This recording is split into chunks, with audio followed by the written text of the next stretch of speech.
Oh, look at that! Crazy!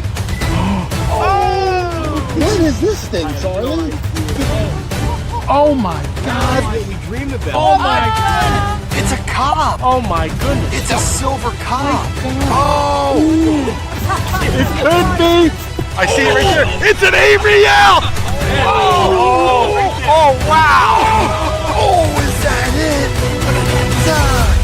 It is a cut Ariel. Oh my God! Oh, that is a nice copper coin, but oh, Doug, do you know what time it is? 45 up. Who says 45 of, Doug? It's quarter after.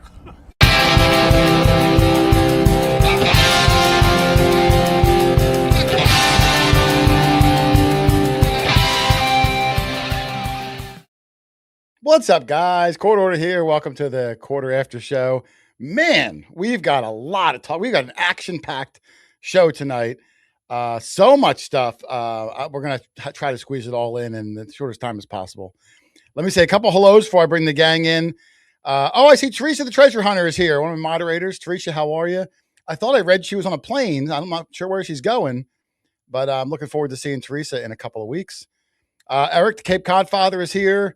Marty Vistrol, Digging with Marty. Buckle Boy is here. How are you, Buckle Boy?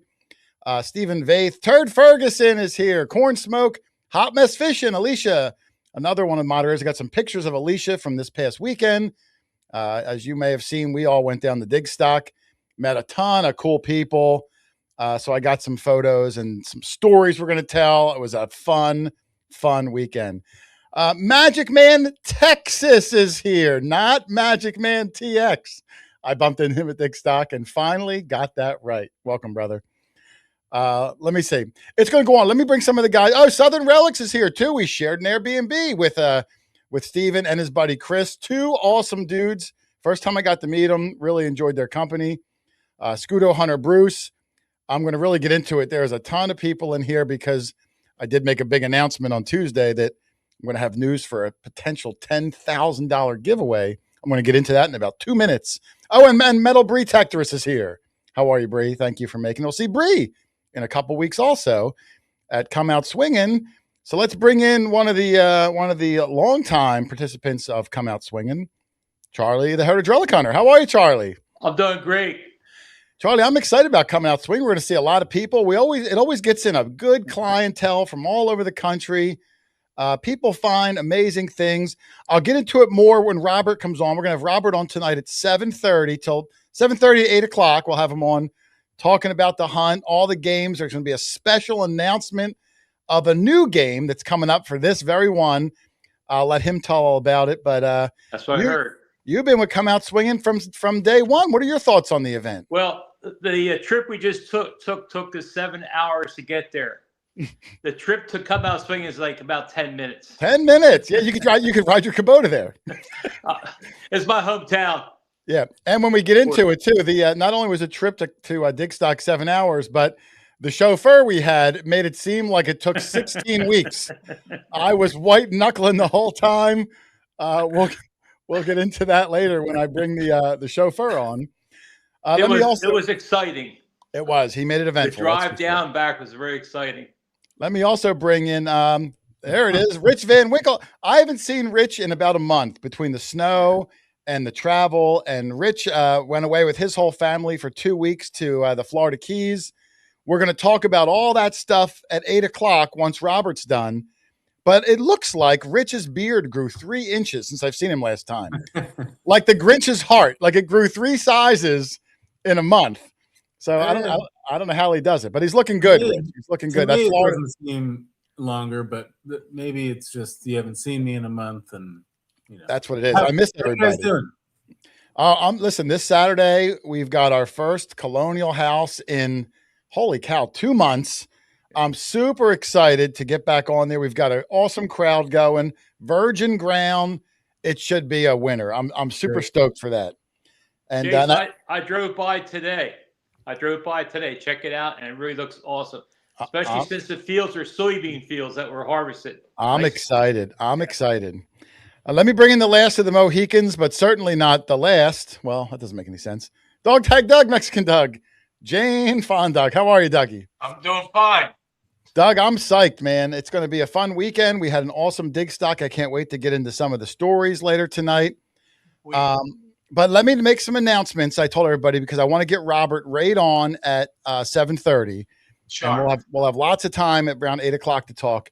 So I got two things I want to do. First, of course, before I get into the $10,000 thing that I mentioned on Tuesday, which just fell in my lap like 2 days ago. So I'm still sorting out the pieces, but it's going to be good. Before I get to that, I do want to promote our good friend, Lindiana Jones, who you may see is not here today. She's at one of her antique shows. This one is the Hudson Antique Show in Rich. Where is this? She said she's in Ohio. I'm pretty sure. In Ohio. Okay. And I just wanted to go through a couple of pictures. If you've never been to one of the antique shows that Lynn sets up at, she's going to have her booth there, which is incredible. Early primitive antiques.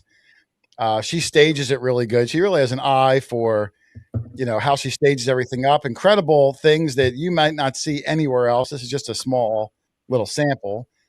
And if you show up and you go see Lynn at the event, not only will you see amazing antiques, but of course you could take a picture with our lovely Lindiana Jones. You get a little prize of that picture of me and Doug, if she even has any left. I'm not sure.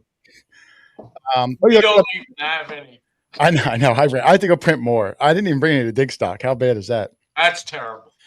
But some people that Lynn's met, I mean, some people do. They come out and see her, support her when she's at the shows. And Lynn is always incredibly grateful. So if you can get out there, it's going to be this weekend. It's in Canfield, Ohio. There it is. The Hudson Antique Shop. Doug said Canfield, Ohio. Looks like admission's Canfield only. Fairgrounds Expo Center. Thank you, Dougie. Thank you for the plug for Lynn. And I hope you get out there. Can read English could see that. I know. Well, listen, I wanted to give you some talking points. I know you don't get a lot of talking. Thank you. I don't give you a lot of talking points with on a teleprompter. Yes, I don't give you a lot of talking points on this show. All right, so now that Lynn's done, let me cue this up. And I got to get this right, and I don't want to mess this up, guys, because like I said, this is fresh. It fell in my lap 2 days ago. Let me cue it up. But I'm excited about this. All right, so here it is. Bear with me on the announcement here. I'm going to try to read it because I haven't memorized it yet. It's so new. Next week on the Quarter After Show, we have a really special show. We're going to have two guests on, one of which will be Justin Posey. If you're not familiar with Justin, he was the star of the Netflix special about the search for the Forest Fen treasure. Not only was he the star of the show, but after the treasure hunt was over, he actually bought a lot of the treasure from the seeker who found it. And he also started his own treasure hunt. Doug, you might remember I had the other treasure hunt guy on. Yes. Justin Posey also has one out there. It's a big multi-million-dollar treasure chest, and he wrote a book that has clues and all that stuff.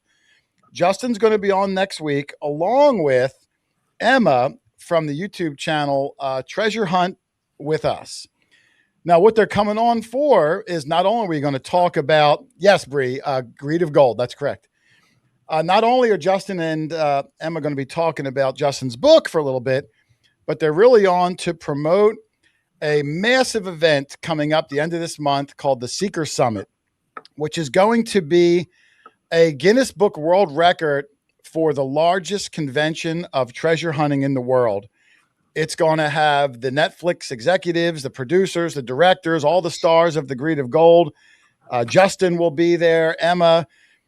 During the event, they're going to have a mini treasure hunt with clues that someone's going to leave there with between $10,000 and $20,000 cash from the event. Justin's also going to be given extra clues to his multi-million-dollar event, which you have to be there to get these clues if you're searching or seeking out this treasure. So if you go, you'll be able to see all sorts of speakers in the treasure hunting world. Justin, so many of them. Nicolina Bohr, if you remember, we met her. She used to be with XP, will be there. Nokta is going to be there with a tent, which is kind of how I got involved in all this. All the Greed of Gold people from the Forest Fen show. You'll be able to hobnob with producers and directors, and who knows, maybe they'll think you look handsome, Doug, and they'll sign you for the next one. Star is born.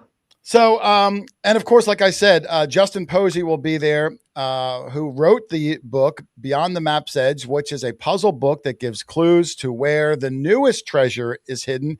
He borrowed from Forrest Fenn. He enjoyed the hunt so much, he created his own $1 million plus, and you might be able to find it. So next week's show, they're both going to be on. They're going to give away 4 free tickets to the Seeker Summit event in Tucson, Arizona, the end of this month. And because Nokta is going to be there, you know how it is, Doug. I called him up and said, hey, Nokta, come on.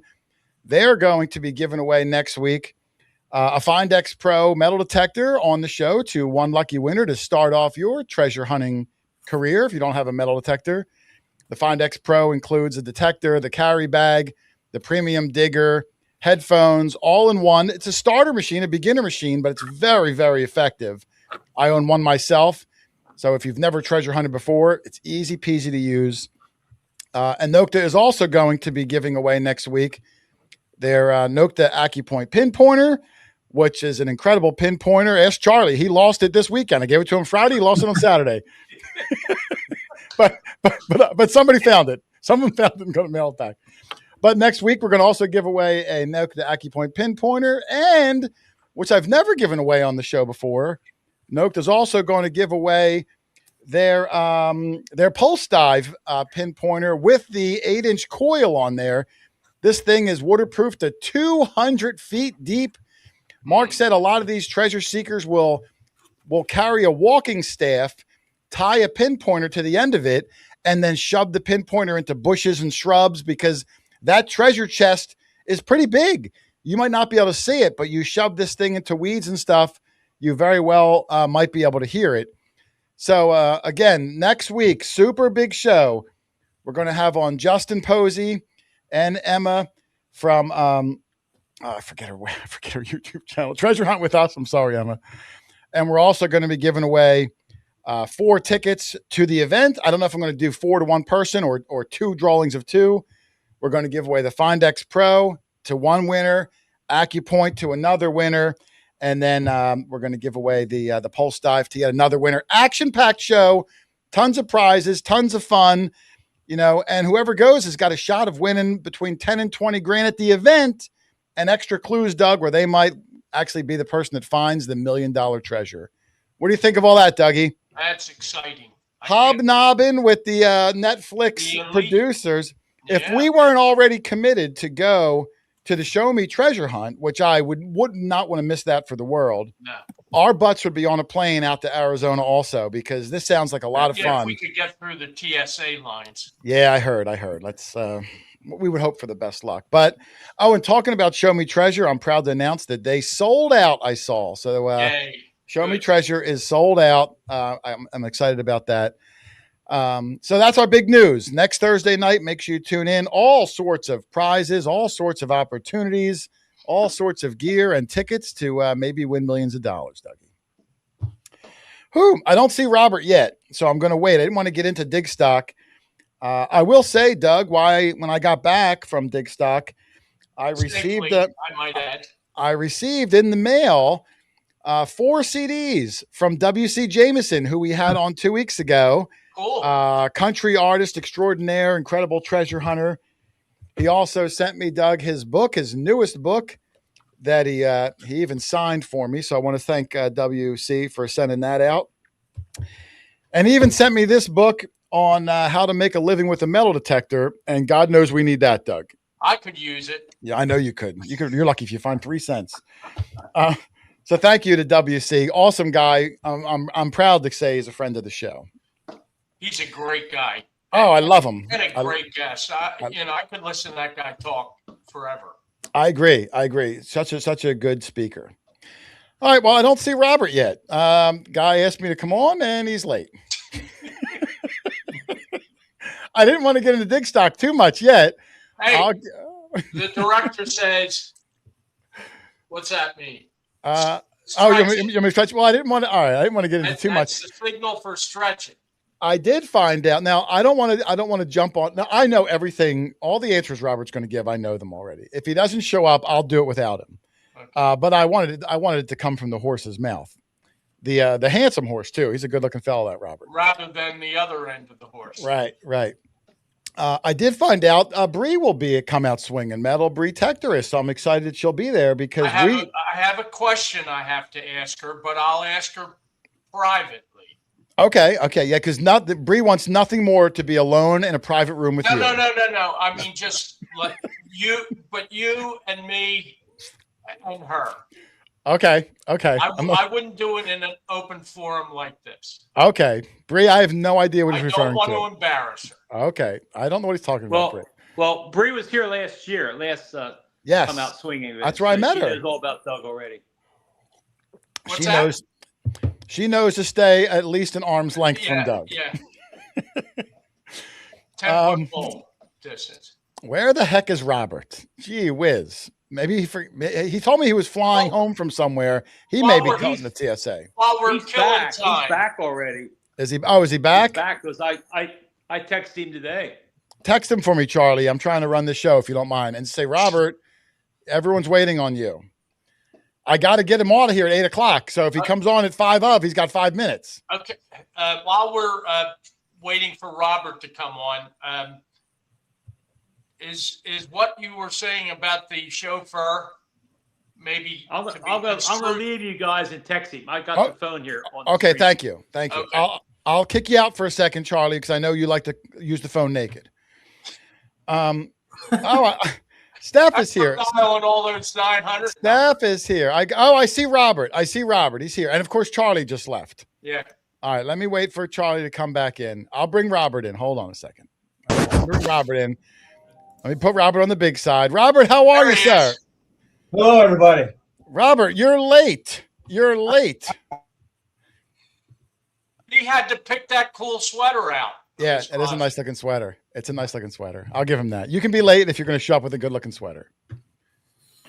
We can't hear you, Robert. We can't hear you, Robert. We can't hear you. Okay. This is why you get here early, Robert. Try sign language. I had a bit of an incident in the house today called the gas leak. Oh, now I hear you. All right. There's Robert. Of course, everyone's calling me, asking me where I am. That's Charlie. I said, Charlie, call Robert. I saw Steph just came in too. Steph, I got a good picture of us, Steph, that I'm going to bring up after Robert's segment. So make sure you come back if you leave. It's bad form, and I apologize. That's okay. We love you anyway, Robert. We love you anyway. I think my family appreciates the fact that I got the gas leak taken care of. Yeah, that's more important. You know what you missed out on though, Robert, is I wrote this incredibly nice introduction of how you were what did I call you? I'm not going to read it now. I called you all these things. I'll read it at the end, maybe. The handsome and charismatic founder, one of the top events, blah, blah, blah, blah, blah. But you missed it because you were late. I did.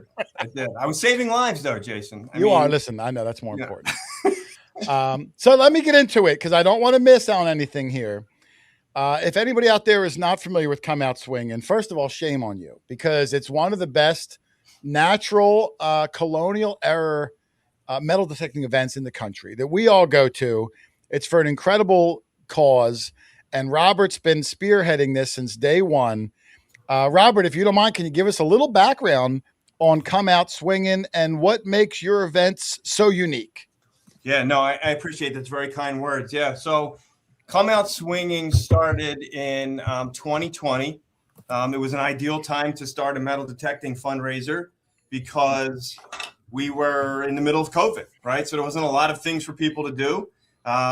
So I had proposed to my historical society about 4 years earlier about putting on a metal detecting event for them to help raise funds to do some building repairs for them. Long story short, the original board members couldn't see the vision, didn't understand how it would work. Then they got a new president on the board. She was in attendance at that meeting, and she came back to me about 2.5, 3 years later and said, hey, I really like that idea. Can we revisit it? And, we think we can make it work. So we had another discussion and ultimately, decided, yeah, we can do this. And then 9 months later, we put on our first Come Out Swinging event. It was in November of 2020. And if anybody remembers that November 2020, you guys were there. Yeah. Right? You guys were at our first event. Everybody was very excited to see you all. I think you maybe even interviewed me at that event. I think so. It was the first time you mispronounced my name. Yeah, it's the first of many. But you know, those relationships with you and your guys were formed back then with some other people who have kind of helped make this a continued success. But you know, that first event in the fall of November of 2020, I think one day it was 70 degrees, the next day it snowed, kind of like this yesterday and today. Right? Yes, it's snowing today here. Unbelievable. Yeah, so we never know what kind of weather we're going to get. We never know what the conditions are going to be like. But what we do promise is that when you come Out Swinging, it's going to be a very friendly event. It's going to be like a homecoming. It's going to be like a family reunion.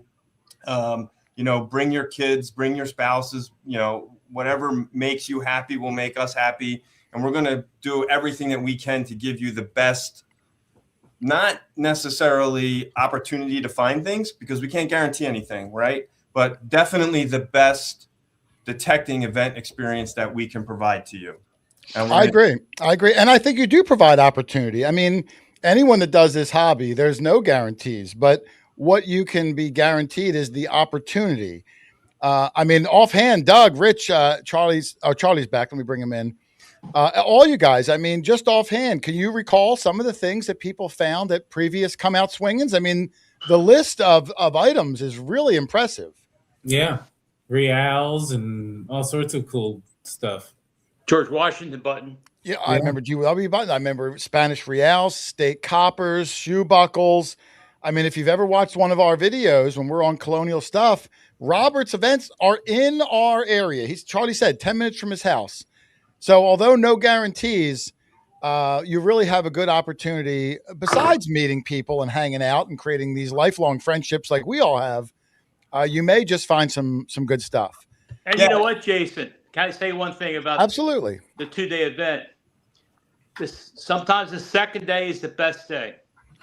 Sometimes it is. We can't always make it back the second day because Sunday's the only day I see my wife. So I try not to do things on Sunday. But the last event, some guys texted me on Sunday with the GW button in their hand. And I was like, son of a gun. I would have loved to have seen it. Well, they found a hot spot. Yes, they did. And that was a unique situation. That was an opportunity. And this was where, you know, one of those times where Charlie was very much involved in us securing a location. And we've had a number of people who have helped us along the way get locations. Charlie's been instrumental in that. And, you know, Charlie said, hey, I've got this property for you. We opened up the entirety of the property. And then he kind of said to me, he's like, hey, there's this little parcel across the road that we could get access to as well. So if you want it, you know, we can get to that. And my concern with that parcel was we would have had to have people crossing a street to get to it, right? And walking across the street and people are not really paying attention. They had to go over fences and under fences. It was really a safety concern for me. But after some consideration, we decided like, all right, everybody's being fairly reasonably responsible. Like, you know, we'll open it up. And man, did that turn out to be a hot spot. Yeah. That was mind blowing. That was like an acre and a half of land that produced 70% of the finds that weekend. It happens that way sometimes. We've lived it on our own personal lives. Sometimes you just need a little plot that had something there, and man, you never know. Actually, I found out a tavern was there years ago. Yes. Hey, Rob, should I bring let me. I don't want to go off the rails too much, guys, because I got a lot of questions for Robert. I'm sorry. Yeah. Well, I just wanted to know if you wanted me to bring my crossing guard. Yes, Doug is a licensed crossing guard. I could get people safely across. Yeah, yes. Only if you wear shorts. You don't want to do that. You want people to show up, Rob. I want to see those knees, man. Okay. And he has all the paperwork done. FBI background check. Okay. He does have all that. Robert, can you give us a little background on the land for this Come Out Swinging, which is lovingly called the Spring Fling 2026? Yeah, so this is our 10th event. I know it's only 6 years later, but we were running 2 events a year. Now we only do 1 event in the spring. So this is a multi-generational farm that has been owned by the Hetrick family for a number of years. You'll see there's 2 plots associated with this, and the Hetrick family's being, really great about this. And they've given me some oral history. And I'm sure there's people out there right now who are doing their LiDAR searches and their historical map searches and researching the history. But what I know from talking to the owners is, these parcels are all 1800s and earlier parcels. Now the house on this acreage, this 294 lot, that's a newer home, but the farm acreage itself is older. The family didn't build a house on that parcel until the late 1800s, early 1900s. But there's a couple of houses on the entirety of the property, which the family owns thousands of acres, that date back to the 17 and 1800s. And this land has been farmed, since that time. So, again, no expectation as to, what we're going to find. Whoops. Just that we're, again, putting ourselves into a position where we're on old land. And that, that creates the opportunity unto itself. Yeah, I agree. I mean, from going out to that area, it's Charlie's neck of the woods, and we always do well, even if it was just farm field. I mean, farm field in that area was William Penn farm field. So if the house was built in 1950, we found coppers on those. So it's a really magical area, that part of Pennsylvania. So if you can get out there, you really do have a really good opportunity for finding some stuff. No guarantees, but I guarantee you'll have a good time. Yeah, and I think you're right, Jason. It's about opportunity, and as well as I do. I'm sure people ask you all the time, how do you get these permissions?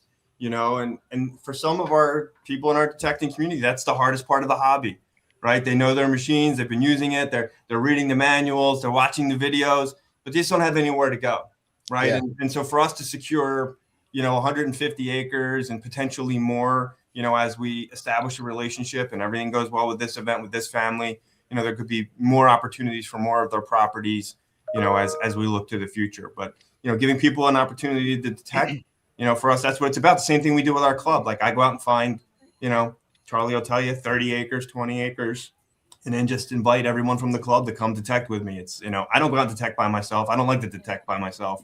I like having people around me to share the experience with. So to invite my friends out to detect is pretty cool for me. And I'll tell you what, if you're an introverted person, because us metal detectorists, we're an odd bunch. We're an odd group of guys and ladies. You go to an event like this, you're going to make some friends. You're going to find like-minded people that share the same passion you do. And those bonds, I'm telling you, every guy in you're looking at right here, I met through this hobby, and they're my greatest friends in the world. And you could multiply that 20 times over. 90% of the people in my life I met through this hobby and are my closest friends because we all share this weird thing of, we're all treasure hunters, but we bond, and you like to do it with people you love. You like to see their successes. They like to see yours. And that's really the underlying magic. And what better place to meet them at a casual event like this, where everyone's kind of working together, rooting for each other, seeing everyone's finds, looking at different machines. That's really, in my opinion, the true treasure of events like this. Now, your events are really special because not only do you offer, a big, vast plot of land and bring all these people in, but you have a lot of other things going on, mini events, mini games, things like that I think really makes your event stand out. Could you run us through a typical day of what a come out swinging event would look like? Yeah. So, each morning, we'll have announcements. On Saturday morning is the opening, so we'll ask people, we'll post, hey, don't arrive before 7:30. We'll have somebody there kind of taking care of traffic, telling people where to park. One of the greatest things about this location that I'm so excited about, like if anyone was at Come Out Swinging last year, they'll remember the swamp, right?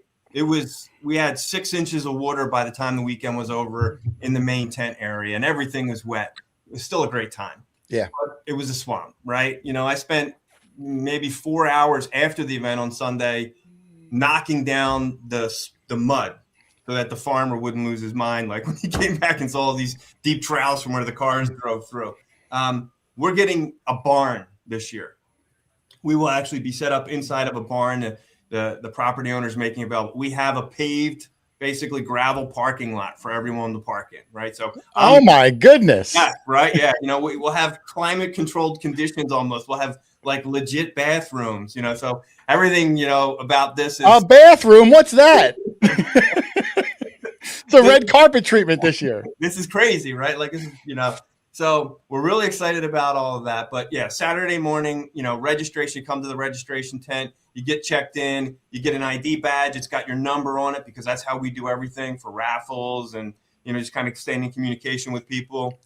And then, we'll make some morning announcements and then we'll just open up the natural hunt, right? Again, it's a natural hunt. We don't seed anything in the natural hunt areas. We just tell people, go out and detect. But then for the remainder of the weekend, we have activities scheduled. So generally starting in the afternoon on Saturday, you'll see things like Game of Tones, right?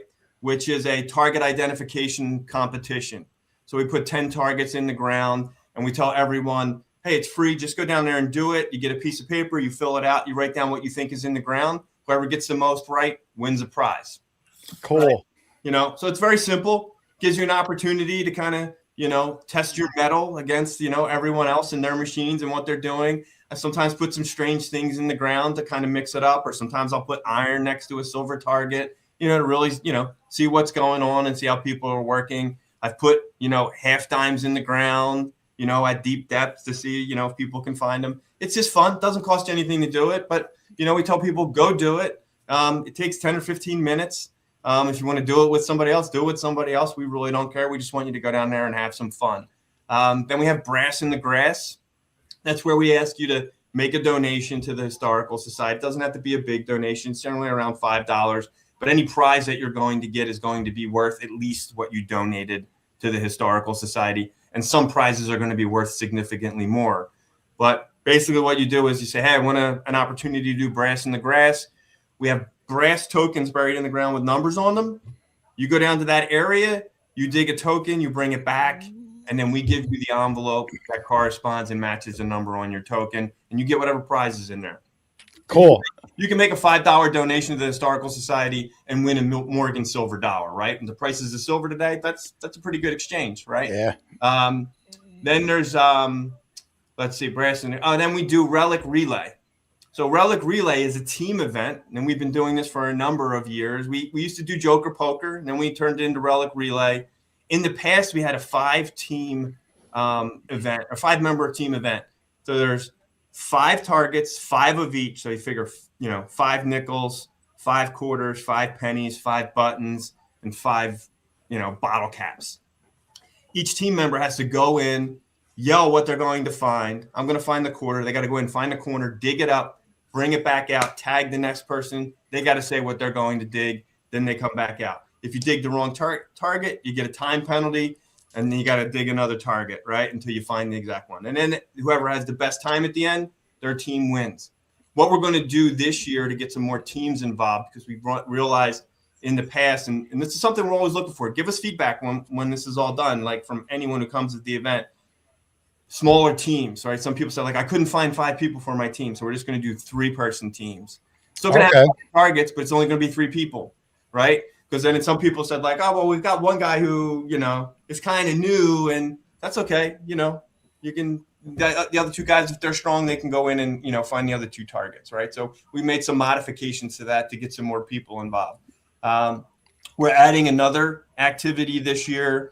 We've partnered up, and I've got a real special announcement. And I know you're waiting for this, Jason. We're going to talk about I want to hear all of them. But before I get to the special announcement, we're going to do what's called Ultimate Finds boxes. So we took the Game of Tones concept and we're expanding upon it. And we got Eric Lamort from Ultimate Finds Boxes, Detectors, and Accessories Evolved. He's donating, I'm going to say, a big prize. I'm not going to spoil it. We'll do a big release when we've got Eric more involved in the conversation, but it's going to be a nice big prize. We're going to have a gridded area, like a 10 by 10, and we're going to have prizes all over inside of that grid, or targets all over inside of that grid. And then you got to get a grid sheet and you got to mark out what you think is in whatever, you got to mark it on your grid, right? Oh. Like mapping out your finds. Tell me, hey, in grid A1, I found this. At the intersection of grid B3 and C4. I found this, and you're gonna fill out your sheet, right? And then whoever finds the most there, they're going to win this prize. And like I said, it's a fairly significant prize that Eric is putting up for us. And he's a great guy. And I want to give him a shout out too. We've promoted his Ultimate Finds box and all his bumpers, his coil ear stiffeners.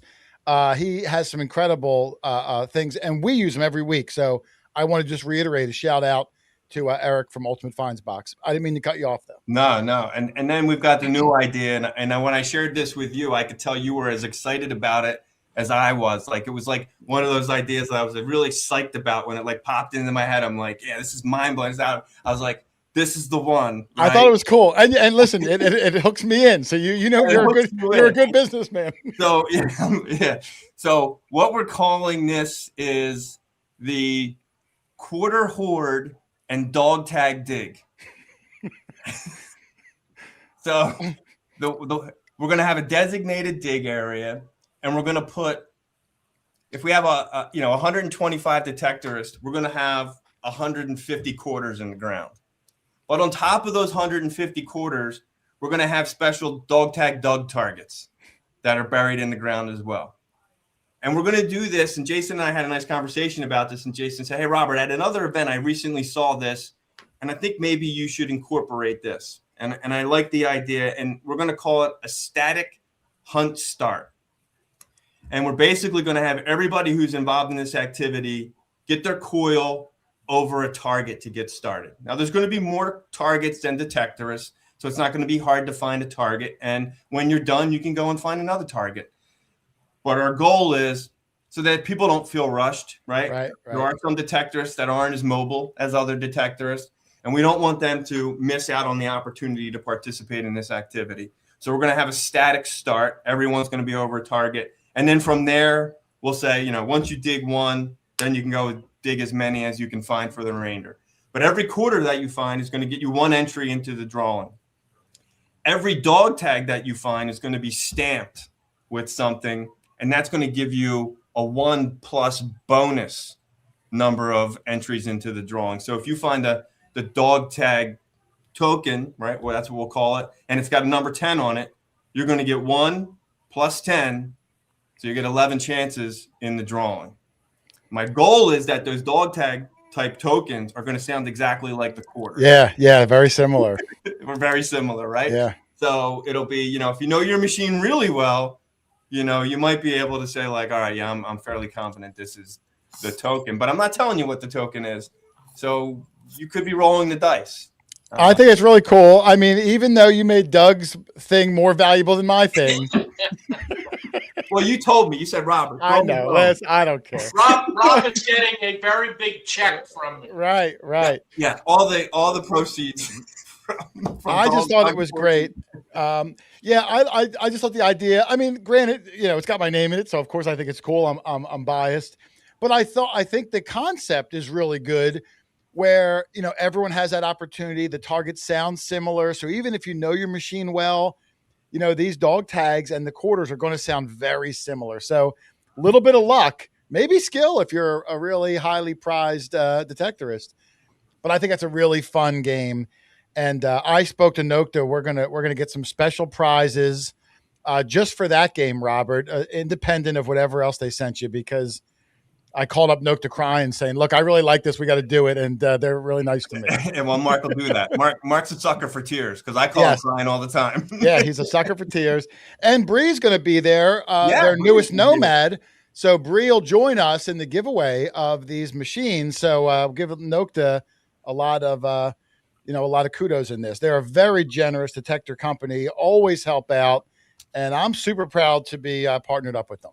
Yeah, I mean, as well you should be. Not for any lack of your own effort, Jason, for all the great things that you do, but they have been extraordinary to work with. I saw what they did for the Pro-Am coming up. Yes.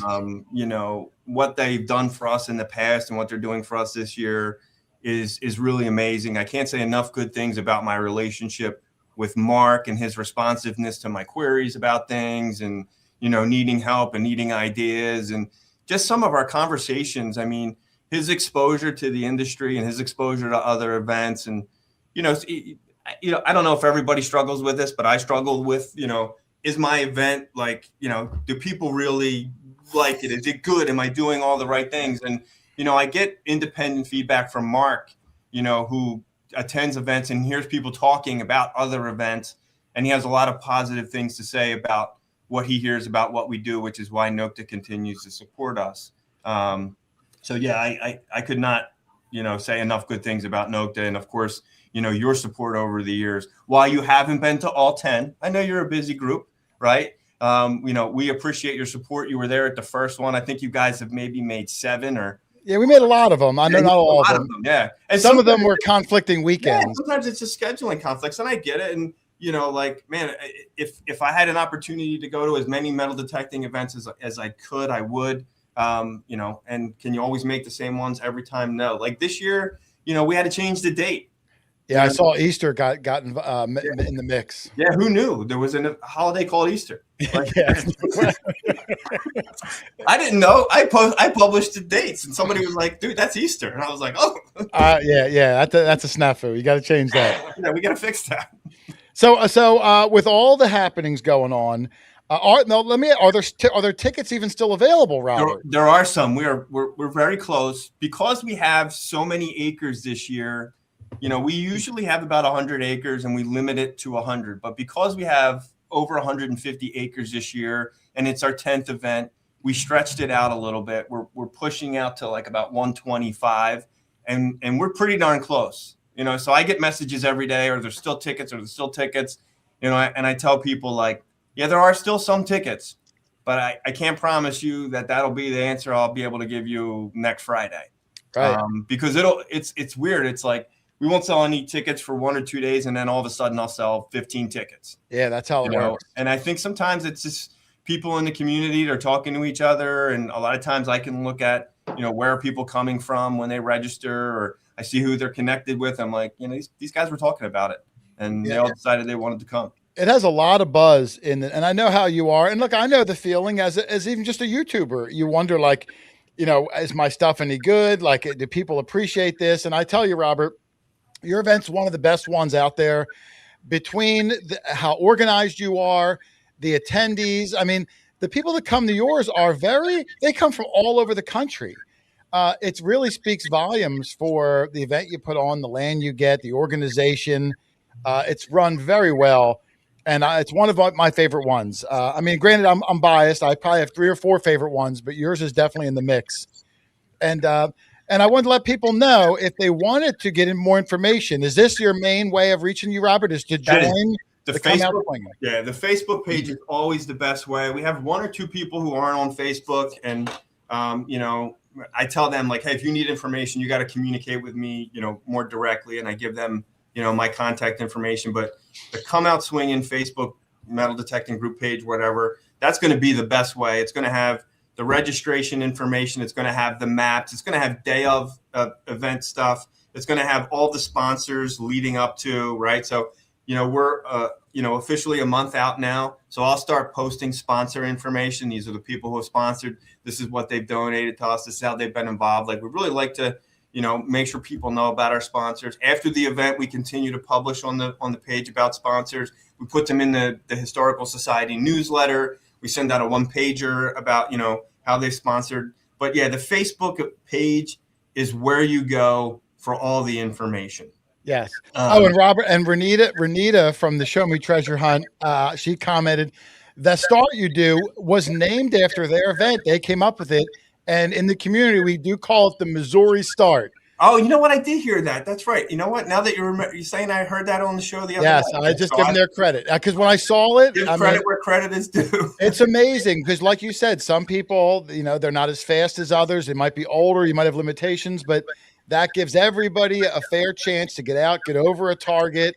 That way you're guaranteed the first one, and then you don't have to walk 50 yards and battle against guys like Rich who are like super duper fast. Right. I mean, he's got a shovel built into his shoe. I don't even think he stopped. I know. I think he wears those Healy shoes with the wheels in them, I think. Robert, also, you have a beautiful new logo this year, Robert. Who designed this? That's my buddy Cha, TBGT. Oh, I got you. Your best friend. That is my new best friend. Look, I'm all about supporting local businesses as a small business owner. Yeah. But the effort that it takes to get somebody to design a logo nowadays, I know it's tough. It is. Oof. And with that logo, Robert does have swag. It's also available on the Come Out Swinging Facebook page, hoodies, sweatshirts, whatever he has with the new fancy logo. So you can check that out also. And Robert, people always ask me a lot, this is your 10th one. A lot of the proceeds, it is a fundraiser, goes to the Boyertown Historical Society. Can you tell people some of the things that they've been able to achieve with your help raising money through these detecting events? Yeah. So, like I said, the first time I proposed this was they needed a roof on their building. They have an old church that serves as the Historical Society. It's got a museum in it and an office that we use for our meetings and a library of documents and everything. And they had a roof that leaked. And they needed like 30 grand to fix the thing. And they just did not have the resources at the time to do it. So we were able to, give them the majority after the first event. We gave them a significant amount of money to help get those repairs done. And then they used some of the money they had in reserves. And in the next two events, we helped fill those reserves back up. Subsequent to that, we helped the society purchase and save an old mill called Bears Mill. Charlie's very familiar. I think he used to swim in the pond there when he was a kid. That mill was basically going to wind up turning into somebody's, office building or an apartment, or it was going to be gutted and turned into something that, it wasn't intended for. And it's an old mill originally from the 1700s, repurposed in the 1800s. We've saved that. We upkeep it. It's a showcase now for us. We have people come and we do tours of it. We have an archaeological dig on site there right now that's active, and people are coming in from the community and they can participate in that. The money that we're raising goes toward, we're rebuilding the museum now. We're getting new display cases. We got new flooring, new ceilings, had the whole thing painted, right? So the Come Out Swinging fundraisers represent a huge portion of the fundraising that is done at the Historical Society.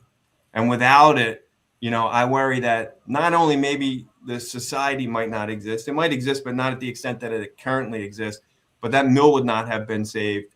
And some of the programs and the services that we offer to the community definitely wouldn't be available. And then the last thing that's come out swinging is our kids hunt in the fall. Oh yeah. So the kids hunt used to be a part of Come Out Swinging, but it got so big, it actually took over. Yeah. Sunday afternoon to Come Out Swinging. We started off with 3 kids, then 5, then 25, then it was 125.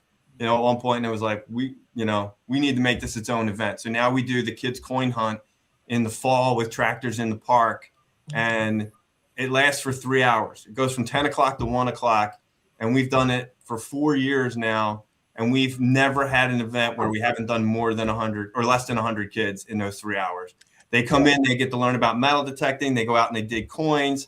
They are entered into prize drawings. They get coin pouches. Everybody walks away happy and excited about either coins or history or metal detecting. Yeah, I've seen it firsthand. The kids' turnout is beyond impressive. There's a row of kids. Every parent in the community is bringing their kids out, and it's a really nice thing to see. We kind of lose kids playing outside in this modern world. So to get them interested and get them outside, it really is. It's a wonderful thing. And I'm ashamed to admit, and it'll come to me as soon as I log out, but there was a kid who used to come to our kids hunt who now registers for and comes to Come Out Swinging with his mom and dad. Oh, wow. Yeah. So he has a detector. He's got his full rig, and he comes out now and he detects. All because of, coming to the kids hunt. So that was our goal, kind of expand the community, get kids interested in this hobby. And like you said, it's a great hobby. It gets kids out of the house. I liken it to, fishing and things of that nature. It's, it doesn't require a whole lot of skill, but it's something that's fun. Your family can do it together. Or if you've got a kid that's interested in this type of stuff, they can do it on their own. Yeah, no, I agree. And again, I mean, in closing here, if you're not familiar with it, if you go to the Come Out Swinging Facebook page, and I'm sorry I have an echo, I'm not sure what's causing it. if you go to the Come Out Swinging Facebook page, you'll have all the information you need, links to register. You can choose what any extra games you want to do. And like Robert said, there's still tickets available. Not a lot, but there are tickets available at the moment. And Robert, can you give the dates and the basic area where it takes place so people can kind of figure out if they can make it? Yeah, April 11th and 12th, right? So we'll have a little bit of a meet and greet on Friday afternoon. I'll be at the barn there, and people can kind of swing by, say hi, and get a preview of the property. But it is April 11th and 12th, and it's in Burnville, PA. So it's a little bit outside of our Boyertown community. It's not the first time we've gone outside of Boyertown, but it's a little further outside of Boyertown than what we're used to. But the reason is the Hetrick family, who has close ties to Boyertown, offered this property to us. And as I said, some of the conditions, the barn, the parking, the acreage that's available to us, it was just too much to pass up. But listen, people are traveling regardless. So whether they're traveling to Burnville or Boyertown, as you said, people are coming from all over the country. They're renting hotels, the Airbnb. I've had a number of people already commenting on the Facebook page. Man, I've driven by that property 100 times on my way to work and always wanted to knock on the door. And, now I'm going to get a chance to detect it. So, yeah, it's exciting. It's exciting. Now, not that I don't know if people actually use a QR code in my live stream. The link to register, which is up here, is also in the description of this live stream. You can click on it, it'll take you right to the registration form. There's still tickets available. I'm assuming he's going to probably wind up selling out within the next week or so. So don't hesitate if you're thinking about doing it. You'll also get to meet the whole gang will be there. It's going to be a lot of fun. After the Digstock one, which I'm about to show our recap from Digstock, these events are such a memorable thing. These are going to be lifetime memories you have. So to make new friends, make these lifelong memories, and have a chance to dig some incredible things that you might not normally do, make sure you check it out. It's going to be one of the best events. Again, Come Out Swinging. It's a big fundraiser for the Boyertown Historical Society. Robert's been doing 10 of them now, so he knows what he's doing. His ducks are in a row. It's not a hot mess. We've been to hot mess events. This one's not. And I guarantee you're going to have a good time. So I hope we can see everybody there, Robert. Yes. Hope to see you all there. Well, I know I'll see some of you there. Hope to see you all there. Hope to see some of the people who are in the chat. I will say, as we've been talking, 4 people have registered. Oh, that's awesome. Well, listen, I wouldn't, nothing more to sell out. And just like people like Magic Man Texas, who's been in the show, Robert, for probably over a year. I always called him Magic Man TX, didn't know. Met him at Digstock. He said, hey, you say my name wrong, and now I'll remember. You meet someone's hand, you shake them, you look them in the eye. I'm telling you, you're friends for life. So for those reasons alone, I hope you guys can all get out there, support Boyertown, come to a fun hunt, and I guarantee you're going to have a great time. I appreciate it, Jason. And my apologies to everybody for being late. You're okay. You do look good. You made up for it with your handsomeness. The lie detector just went all the way to the right, Jason. Okay, all the way to the right. All right. Well, Robert, thank you very much for making the time, man. I know you just got back into town, and I'll talk to you tomorrow, my friend. I appreciate it. Thank all you. Right, take care, brother. Have a great night. Bye. All right, Doug. Oh, Rich is really big there. What do you? Oh, I got to be on the left, Rich. So I'm like. Jason, I'd like to say one thing about yes. that location. French and Indian War stuff went on in that area Charlie, against the Blue Ridge Mountain there. On activity with the French and Indian War. I was looking at it, Charlie. It looks really good. Yeah. Now, like you said, there's never a guarantee. We got a spot this Saturday. Guarantee. This Saturday spot we have is like a 1730s house, good sized yard, surrounded by low cut soybeans, William Penn land, 300 years old. We could strike out. You never know. Right. But opportunity is what you want, and you're going to have an opportunity at this place to really find some incredible things. If people do research in that area, they'll see where along that mountain ridge there were different forts. Not particularly there at that location, but along that mountain range there were different forts during that period of time. Oh, look, I got Brandon popped in, Adventure Archaeology. We spent a lot of time with him at Digstock. I think I got some pictures of Brandon coming up. Yeah. It was good to see him. I haven't seen him in a long time. Former guest of the show. I'm going to probably wind up asking him to come back on again because he's got a lot of things happen in his life since the last time he's been on. I But felt bad. I didn't know him right away. He's he better. grew a beard. He grew a beard. Yeah, he's like Rich. You can't recognize him. I didn't know him right away. Good dude, though. Good dude. We all went out to dinner. I got some pictures. It was a fun event. And before I bring up the come out swing, and I meant to ask this when Robert came in, but he came in a minute or two late. I was going to ask everybody in the chat. Let me bring up my little question I thought would be fun. I had a couple questions. I was going to ask number one is if you've never hunted colonial land and you had a chance to come out and you had one dream colonial thing to find, whether it be a old coin like a Fujio, a knee buckle, a shoe buckle, like what would be your one colonial era item that would be at the top of your list if you were going to come out here and luck was on your side and you were able to find it? Just curious what people out there like.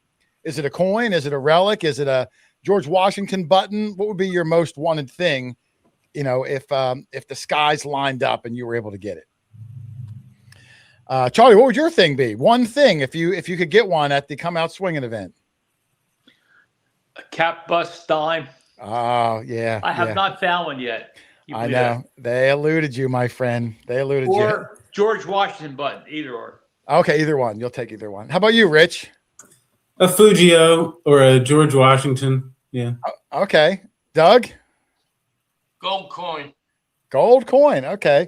I'm going to go with a chain cent. So There you go. those are ours. I see in the chat, GW button, a lot of them up there. Massachusetts copper, shoe buckle, Trime, big colonial silver, shoe buckle, anything cap bust. I'll tell you what, everything I've read so far has been found at previous Come Out Swingings. Just going to say. Oh, and Ken is here. Adventures in Dirt. Ken, our good friend. Ken, we were talking about you yesterday. You missed the beginning of the show. I'll mention it again at the end. Next week's guest is Justin Posey, one of the stars of the Netflix special Gold and whatever the heck it was called. I forget. Gold and Greed. He's going to be on talking about their incredible Guinness record-breaking event they had the end of this month. And when I rewatched the Gold and Greed series last night to refresh myself, Ken King had a cameo in that thing, Doug. Yeah. I mean, only like a hot second. And I heard you got to know his voice. Well, I wasn't even like I wasn't even like watching the screen. I was kind of like doing things and listening, and I heard him. And then I had to like rewind back, and I was like, that could not have been Ken. I went back and sure enough, it was Ken. So that'll be really exciting to have them on. Jason. Yes, sir. Jessica will be there. Someone had a question. Is Jess going to be there? Jessica will be at. Jessica will be there. We'll all be there. I think Lynn will be there. Maybe Matt will be there. The whole Quarter Hoarder crew is going to be on, at least on Saturday. On Sunday, I know I can't make it. I think a lot of us can't make it. Your ticket is for both days. You're welcome to come back. Like Charlie said, last one, Sunday, was even better than Saturday. Hot spot. Yeah. But we'll be there Saturday. Nokta is going to give a lot of prizes away for his new Quarter Hoarder and Dog Tag Dig event. And there's a chance, I haven't figured it out yet, but there's a chance we may be doing a live quarter after from that barn because it's got electricity. It's got all the things we like. I like to soak my feet in like a foot warmer while I'm doing the show, Doug. Massage chair. It's got one massage chair. It's got all the things. Hey, Jason. So we might be doing one if they got good internet there. If they got good internet. Jason, Teresa will be there also. Teresa, yes. Bree will be there. Bree, yeah. KK will be there. Listen, if you watched our channel at one point or another, everyone you've ever seen will most likely be there. Yeah. So it's gonna be a lot of fun. But Doug, I want to get into the Digstock stuff because it was a ton of fun. We got some great stories. I got a ton of pictures. But before I get into that, I wanted to give Rich a few minutes because while we were down in Digstock, finding good stuff, Rich and his mom and his girlfriend and his whole family were on their own incredible little adventure. And Rich, I wanted to give you a few minutes to say where you were, what was going on, and all the fun you had. We went down to Key West, Marathon in particular in Key West, and it was a really great time. We saw manatees and we fished a lot. We even got a chance to go to some deserted islands, and I didn't have the metal detector though. But you said you found a coin on the shore anyway, a washed up black charred coin. Yeah, it was a wheat penny, but I thought because it was black, I thought for sure it was going to be a silver. How crazy would that have been if you just I know. eyeballed one? I'm surprised they even saw that. But Yeah. yeah, there was glass and pottery, and it was a good time.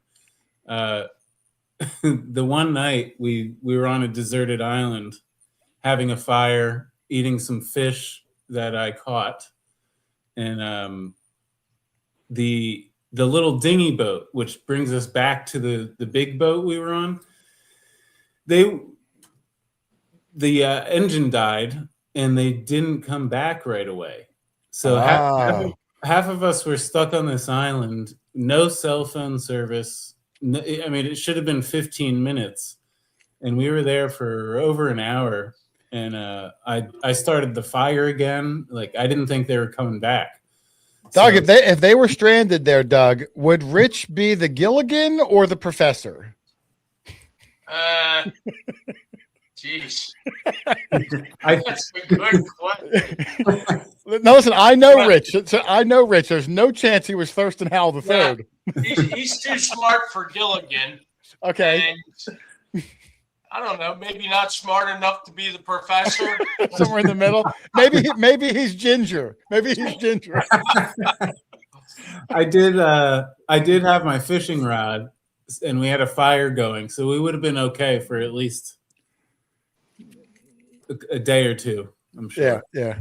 Now, and what's cool is your mom told me that, your mom told me you guys took a catamaran out to this island. Yeah. And I'm thinking a catamaran, I've been on one before, Doug. There, you sit on the thing and you go out and whatever. But their catamaran was so big, it had a full kitchen, bedrooms, a shower. Like, this must have been like a yacht catamaran. I've never heard of such a thing. Yeah, it had 4 bedrooms, 4 bathrooms, 4 showers, a kitchen, That's crazy. All sorts. Yeah, it was big. And they rented the captain for 4 or 5 days, 24 hours a day was with him. I mean, that must have cost a fortune. The guy gave up his whole life to scoot you around to deserted islands for 5 days. Hey, Rich, did you serve as the crew, or did he have his crew also? There was a second mate, a nice lady named Alex that helped him out, but it was pretty. We weren't like out at sea necessarily. There was a few times where we couldn't see any land, but we were pretty much within. Did you stay within the navigational beacons? I think so. We were having to avoid all the lobster, all the buoys from the crab traps and lobster traps. We'd have to avoid those the whole time. Yeah. Well, it sounds like a fun time. I'm glad you guys are back, even though your mom. Some pictures. Yeah, I told you before you left. I said, send me pictures, Rich. He sent me 2 the whole time, but him or no one else was even in the picture. It was just like he took a picture of like a shell. And I was like, I could have went on the internet and found that picture, Rich. Yeah, we don't have tonight. I should have sent you pictures. Yeah, like you're supposed to be in the picture. That's what makes a picture. This is advice for anybody out there. If you travel somewhere and you want to take pictures, you got to put yourself in the picture. If not, you can go on the internet and grab the picture of Disney World or the Eiffel Tower. You got to be selfie mode. Be in the picture. If not, it's not memorable. I've never taken a selfie in my life. That's why your pictures stink like butts, man. You're not in the picture. That's why my pictures are rock and roll. What do you see my pictures from Digstock? But no, I'm glad you had a good time, man. I'm looking forward to seeing you again this weekend. Oh yeah. Your mom's at the antique show. I won't see her this weekend, but I did talk to her for a good 2 hours. I'm glad you guys are back. Me too. All right, let me put Rich back in the small square so I can. Yeah, but the answer is Jimmy Buffett. I don't know what you're talking about, Doug. That's all. You don't need to. Okay, no one knows what Doug's talking. That's what's great about Doug. He has a conversation with himself, and no one else needs to know what's happening. That's from the chat, Jason. I figured. All right, so Digstock. Listen, I got a bunch of pictures. In my pictures, I'm not going to show any finds from anybody because I don't want to spoil anyone's YouTube videos that are out there making YouTube videos. It's going to mostly just be pictures of the people, the event in general. I know Brad will have his first video out tomorrow. He told me, which I was shocked how he got it done tomorrow. So Brad's will be out tomorrow. I tried to get him on the show tonight as a special guest, but the guy didn't see his wife for 4 days, so they're out to dinner tonight. So how many videos does Brad have from day one? Well, we're gonna get into that. We're gonna get that a little bit.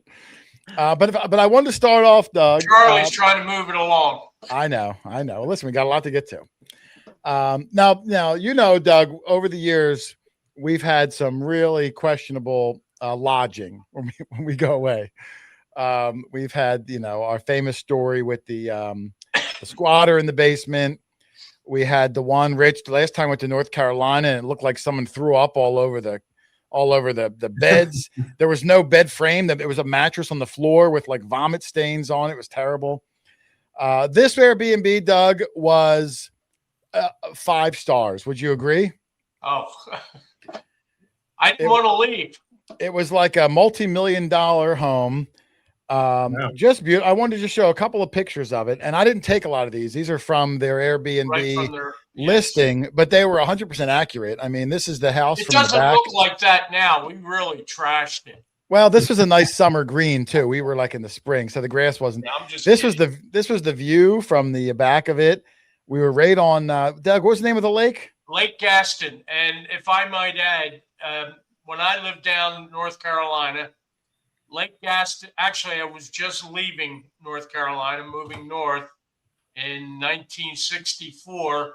That lake had yet to be dug completely.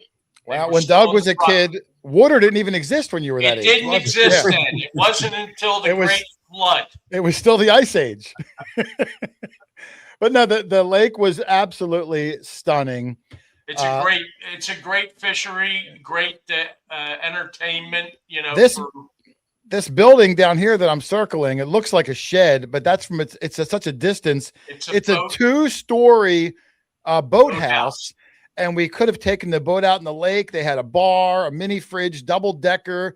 And this peninsula stuck out further than any other house. So when you walk out to that, you can look left and right, and you are like almost over the water. It was beautiful. I'm just going to get. I did leave my Speedo hanging in the boat house. Here's like one of the decks, the upper decker deck. You could have fished right off there, Rich, and that would have been. It was what was the name of the fish, Doug? What was the name of the fish that people look for there? Well, they claim that they're the rockfish or striper capital of the world. I contest that statement, but Doug, come on. It was the middle. Have some nice stripers in that lake. It was the middle of nowhere, Doug. Just give them the due if they have the biggest fish in the world or something. Why you got to give them a hard time? But this was the view of our off the deck. Look at this view, Doug. Oh man, just it's just missing me and my wife. It really was picturesque. Inside, a couple of shots. I mean, it was a big, wide open, beautiful floor plan. There was 8 of us staying in here. It was me, Doug, Charlie, Midtone Matt, Steven, the Nook the Nomad, and his buddy, Chris. Awesome 2 guys. I never met them before, and they were great. And then, of course, Green Mountain Brad was with us, as well as his buddy, Chris, who I've never met, who was also a great dude. So we had a real time. We had a real winner of a crew staying in there. We all were up till 2 or 3 in the morning hanging out. This was the big giant kitchen, and I showed this one, Doug, because of the clock. Because of the clock. I got a picture of the clock. I noticed this clock, and it really bothered me. I want everyone else to look at this clock and see if you see a weird anomaly with this clock. I'll wait and see if anybody sees anything, Doug. Yeah. It really bugged me. And at like 1 in, I'd mentioned it to Brad, and then we just could not stop talking about this clock. I was almost going to leave it in my review. Just say, what's up with this clock? Is it 12 off? Is it off centered? Adrian Tucker got it. Look at the 3 and then look at the 4, Rich. Oh. It's like they started going one direction and then did a complete. Oh, Teresa, is this the Airbnb link? Maybe it is. I don't know. If we rent that Airbnb, Doug, we should get some sort of a discount. That might have been the Yes. link to come out swinging. I'm not sure. But yeah, and listen, I was half tempted to go up to this clock, Doug, and each number was screwed in twice, one at the top and one at the bottom. One at Yeah, the you top. wanted to. I was going to unscrew the bottom ones and just let them all hang straight up and down, and they all would have fit. Like, oh, I was looking at this, I was like, what is going on there? Did a kid make it? Like, was it a kindergarten it was project gone wrong? It was a wood shop project. I don't know. It was just really bothering me. I couldn't figure out the heck who would do that. I'm But anyway. glad I had my cell phone. I always knew what time it was. Yes. But it was, other than the clock, everything was perfect. Big pool table that We didn't shoot one game. well, I shot a game against Steven's buddy Chris, and Steven and Chris played for hours. They really enjoyed it. It was just a beautiful place. And here's a nice overhead drone shot of the property. I mean, just really serene. It was the best Airbnb we'd ever stayed at, Doug. Yes, you made a real good selection this time. I got lucky because you know what? I booked this thing really late. I mean, I booked it like 3 weeks before the event, and I had to book something that could sleep 8 people. So that was difficult. And then I found this. I texted some of the guys, see what everybody thinks. Luckily for me, none of you guys ever care. Brad didn't care. Steven didn't care. So I was like, all right, I'm just going to book it. And it worked out fantastic. So best one ever. I could never afford to go again because luckily Nokta paid for this. I could never. Now, Steph is in the chat. Steph, you were on the lake as well. Was your accommodations this nice? Yeah, and I think Brandon, Adventure Archaeology, was also on the lake, almost across from us. On the other side, yeah. We were going to skip a rock and tie a message to it, and I figured it'd just be easier to text him. Probably. So that was Airbnb. That place was great. Really enjoyed that. Oh, look, digging up the Carolinas. I got a picture with him coming up. Yeah. First time I ever got to meet him in all these years. It was so nice to put a face to a name. Met a lot of people, Doug, at this event. So, yeah. We had a great time. So anyway, we get in. I guess what day did we get there, Doug? Tuesday? Yes. Got there Tuesday night. And Brad was able to secure, through his vast connections, a place for us to detect on Wednesday before the hunt started. And Brad got us onto this place. I think he posted a picture on his Facebook today. If you follow Green Mountain Brad, I'm not sure. But it was an old plantation. Went back to, I have a picture of me standing next to the sign. I think it's the next picture. Hang on. Let's see. Here it is. It was called the Cullen Pippin Place. Went back to 1790. There was, obviously when you're in the South, you're at a plantation, that does mean slavery. His head slave was buried right up against the house, and there was a grave marker there for him. There was a slave burial ground. A Confederate soldier burial ground on the property. Yeah. It was a really beautiful place. The guy who put us on it was the homeowner there. I don't want to get into any fines because I don't want to ruin anyone's videos, but it was a beautiful, serene place. And we were there for about half a day. And then the guy took us to another place. Here's a shot. I think that's Charlie. Is that you, Charlie? That's I believe Charlie. it is, yes. I think that's Charlie. We're out detecting around the property. The whole place was surrounded by low-cut bean fields. We didn't even get to them. We did the house, and then we had to move to someplace else. Jason, don't forget to mention about what was on the ground there from the trees. Go ahead. You mentioned it. I don't remember. Pecan nuts. Pecans. No, pecans. Pecan. Charlie, how did you pronounce it? Pecan? Pecan's what you do under the girl's stall when you're a teenager. These are called pecans, Charlie. Pecans. Stop it. Or pecans. I heard Judy laugh in the background. Pecans. I heard Judy laughing. Judy, we don't really do that. We don't really do that, Judy. Just Yes, he does. No, we do not. Okay, pecan. Pecans, whatever you want to call it. Pecan pie. Yeah. If we Teresa don't- is watching, she makes fun of me when I say Wawa, Yeah. which is a local convenience store. Anyway. Yeah, the guy had buckets where he was picking up these pecans, and he like 5-gallon buckets, and what did he say? He makes pies or something out of them, Doug? Yeah, pies. No- Yeah, nothing like yeah. pecan pie. Yeah. Yeah, They're all over the place. I couldn't believe it. Yeah. Yeah. The squirrels couldn't eat them all.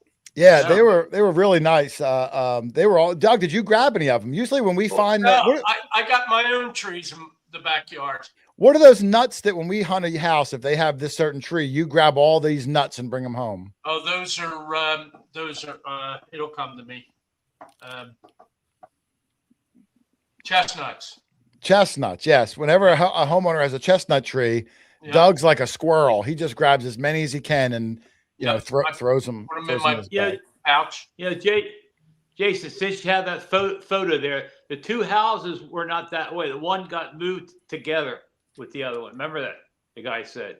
Yeah. This one in the back, this yellow one, is the one from this photo right there. So as you come up, well, from this picture, this house was added on to, like, just the right was the original, and then they added on, or I might have that flip flopped. I don't remember. The one there, the smaller one, they moved closer to the yellow one, and they attached them together. You can't see that there, but they are attached together. Okay. Yeah, I think you're right. Yeah, that is weird. It does look like they're two different structures, but they were one. That's kind of strange. And there was a lot of barns and outbuildings and all that kind of stuff. Yeah. And again, I think if you check out Brad's video tomorrow, I'm not sure what his video entails. I didn't watch it yet, but you'll get a good sneak peek of the spot. Doug, maybe you'll get a cameo in Green Mountain Metal You think Detecting so? video. Well, probably not. Probably not. Probably. After this place, the host, Leonard, brought us to another property. This place was I wanted to hit that yard so bad. Yeah, there was a nice outbuilding here. The property itself looks like this, and the yard had never been hunted ever. Now he didn't have permission for the yard, only the surrounding fields. But Charlie didn't hear that part. So on the walk to the fields, Charlie dug one hole like on the side of the yard, got something great. Matt walked over to see what it was. Matt had a signal 2 inches away, got something great. But when I walked over, I said, guys, these are awesome, but we don't have access to the yard. So we had to go into the fields. But that yard was definitely virgin ground. And if Leonard ever gets access to that, we might even drive 7 hours down to meet him. I'll drive. Yeah, You're never driving again, though. I did not know that. I know. Yeah, Nobody was mad at you. Nobody was No, mad. I was on the edge anyway. Next to the road. It was like on the very edge of the yard. Edge, very edge. Yes. Charlie's edgy. After that, I mean, more outbuildings, and then we went out to the fields. Again, we did find some good stuff in the fields. I'm not going to ruin that yet. That's Leonard, our host. I think there's Brad up in the corner. And in the back of this field, Doug, there was another old cemetery going back to the like 1805, and in the woods. Actually, two. Yes, well, I was going to say there was one in the field that had nice tombstones. I got a picture of it right there. And then in the woods behind it was the slave cemetery, of course, unmarked graves and all that. So it's always serene when we've seen a few of them before. When you see those old slave cemeteries, they probably buried their own because, they weren't treated real well back then, unmarked. But it just to see that, I counted 25. 25. Yes. Yeah, it's just amazing because I've only read about that stuff up here in the north, but when we go down south and you actually see it, it's very serene. You know what I mean? Like you really stop and think about how times have changed since then. But we hunted this whole field, and then the next morning was day one at Digstock, Doug. So some of my pictures are going to be out of order. The Digstock tents were great. How many people would you say were there, Doug? I think they advertised it. I don't even remember. What was the number? Had to be over 500. There was a lot of people. It was easily over 500. When we walked in, Doug, let me bring this down. I lost count at about 316. Doug, I'm going to let you actually talk for a second, which is very rare on this show because I want to see your perspective of it. Okay. Can you tell people when we walked into Digstock, what your experience was from the second we walked into the event. What was the experience? I knew he was going to do this, Charlie. What's that? Like we were in line, we Yes. get in, and once we got in through the gates and started walking to the Nokta tent, explain like where it went from there. Well, we had a lot of people approach us and shake our hands and take pictures with us, which was very flattering. And we brought them over to the Nokta tent so that give a little notoriety, a little shout out to Nokta for being such a big sponsor of the event. I don't see the tent there. Now I'm beginning to see it. There it is. Yeah, so these are some of the tents that were there, and here's the Nokta tent. The Nokta tent was run by Alicia, Hot Mess Fishing, Stephen Patterson, and his buddy Chris, who was a big help for this weekend. They did a tremendous job. I mean, Alicia is such an incredible representative of Nokta, and I say that not only to just be nice to her, but she really is. Like, we were hunting on Saturday in the field, and she got a call from Nokta that somebody at the event was having a problem with their coil. And Alicia said, hey, I'll meet them back at the tent first thing in the morning again, which she could have just as easily said, have them call the service center. What am I going to do? You know, I'm very limited. I don't have any tools. I don't have any coil. But she still wanted to go there, give face-to-face attention to it. Maybe she could have figured it out. And she smiles the whole time while she's doing it. It's just Nokta really hit a home run with her. I'm really proud that she's a member of the team, and she always does a tremendous job at these events. So kudos to Alicia. And not to discount Steven and Chris too, but I see Alicia in action. I know how much work goes into it, and she really does a terrific job. So shout out to Alicia. She was very busy. She spent a lot of time there at the tent, and I was wondering myself if she would have a chance to detect. And from what I heard, and I won't say what she found, but she found something really good. She did. And I'm going to build on Doug's. I put Doug on the spot to give what happened when we walked in. I'm going to expand a little bit. You know, when we walked in, you know, Alicia was already there with Steven and Chris at the tent. When I say that there was a line for the Nokta tent of probably 200 some people you go to the Nokta tent, you could spin a wheel, you could win a prize. The line was all the way from the tent, all the way back to the main tent and wrapping around. It's just an incredible number of people. And they're trying to stay organized. They're trying to keep it in check. You know, it's just moving. It's madness. And then when we walk in, you know, me and Doug and Charlie and Brad, you know, we stand at the tent in the front, and that probably made it even more difficult because now there's lines of people to see us blocking the lines of people to get in. And it was chaos, but it was wonderful chaos. You know, like it was chaos. It was a positive experience, but it was just chaotic. Trying to keep people, like, you know, from our line and their line from getting all mished up, and people were waiting to spin the wheel for half an hour, people waiting to meet us for half an hour. It was overwhelming, but it was so nice. It was such camaraderie. It was like a big giant family. And I was just really proud of her and everybody that does this. I mean, Steph was probably experiencing the same thing at the Mine Lab tent. Everybody. It's such a nice part of what we all do. So that was my experience when we first walked in, just controlled chaos. Here was one of the winners. I didn't grab all the winners. I just grabbed one. As videos come out, you'll probably see more. This is the very first Legend 2 winner.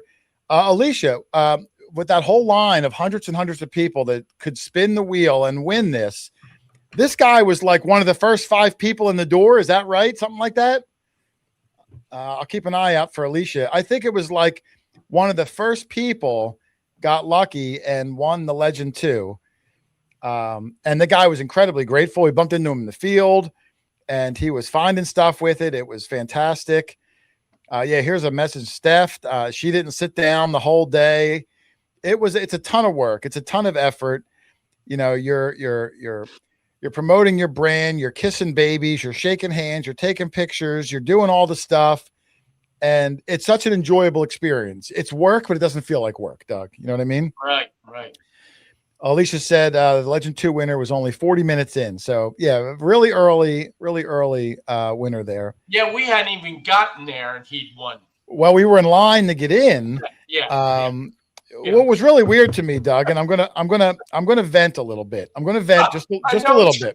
I know. I'm gonna vent just a little bit. Now I know that people run the Digstock. They're incredibly busy. They're juggling 1,000 things. You could get in 2 hours early with a VIP ticket if you bought one. And one of the things the VIP ticket gets you is access to the YouTubers. But the YouTubers, me and Brad, and we weren't allowed in until 1 o'clock. So these people spent more VIP money to buy a ticket, but we're in line for an hour and a half trying to get in. I was like, what does this make any sense in the universe? Yeah, we met more people in the line. we met everybody in line. Jeez. So I don't know. Maybe they overlooked it. I just thought it was a little strange. Yeah. Anyway, so a nice winner there. I got. I think the next one. Listen, I don't know if anyone out there follows Steph Diggs on the Steph Diggs page. We had her on the show. We love her new hairdo. I absolutely love it. Now, look, I liked her old look. Her old look was cool. I was used to it.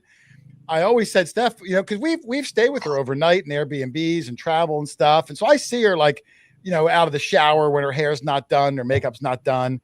And I always said, Steph, your hair looks so good when it's down. It softens your face up. It looks so nice on you.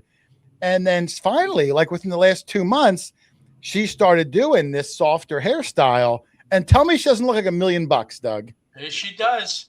I mean, I told her as soon as I saw it. It looks great. It looks absolutely great. And Steph. And she's got to be thrilled it doesn't take her as long to. No, she said it still takes long. Oh, really? Oh, well, because she has styles it and everything. Okay. But it looks like $1 million.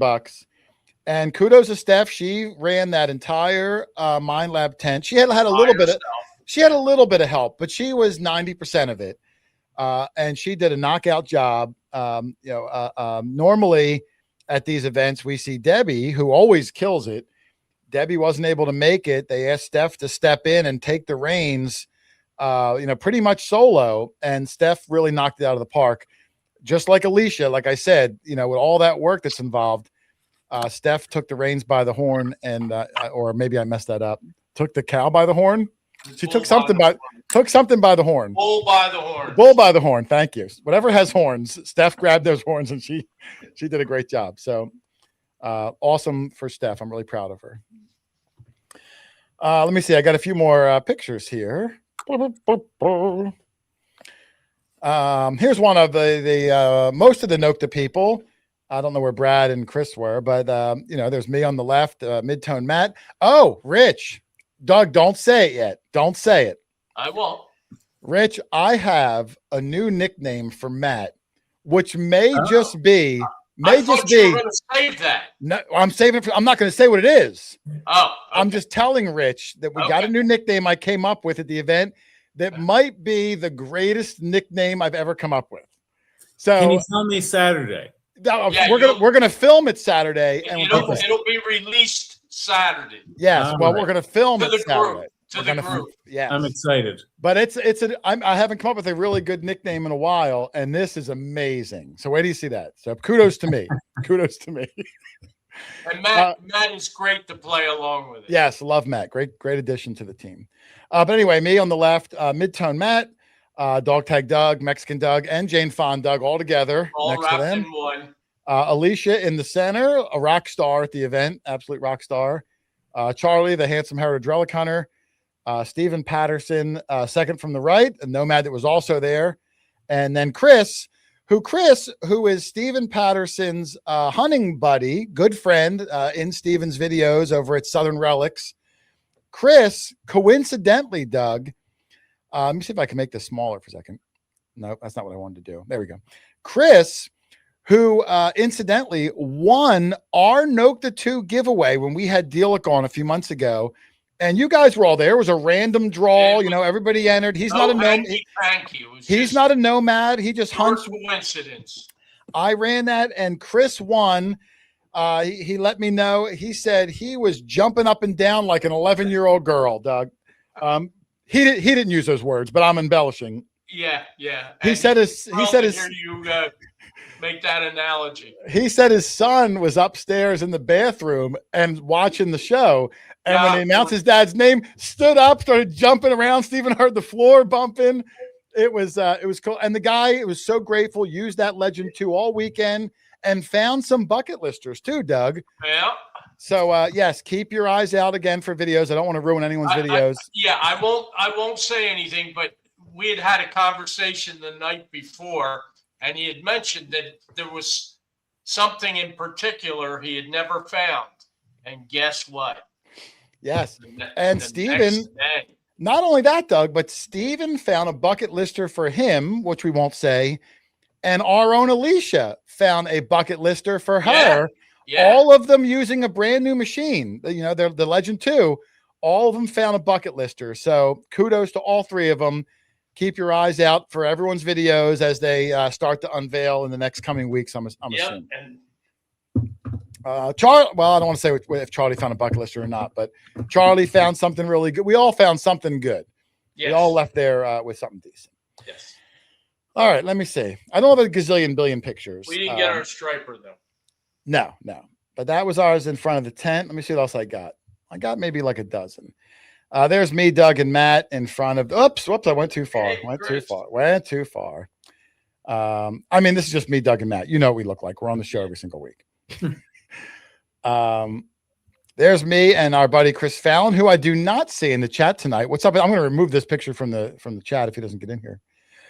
Chris found something amazing, which will be in our video. Another bucket lister. Yeah. So keep your eyes out for that. That's my disgusted face when he showed it to me because I've never found one. So I'm completely disgusted by you. But it was a great find. And he's such a nice guy, Doug. Such a nice guy. Always enjoy it. And I think he'll be up for Come Out Swinging.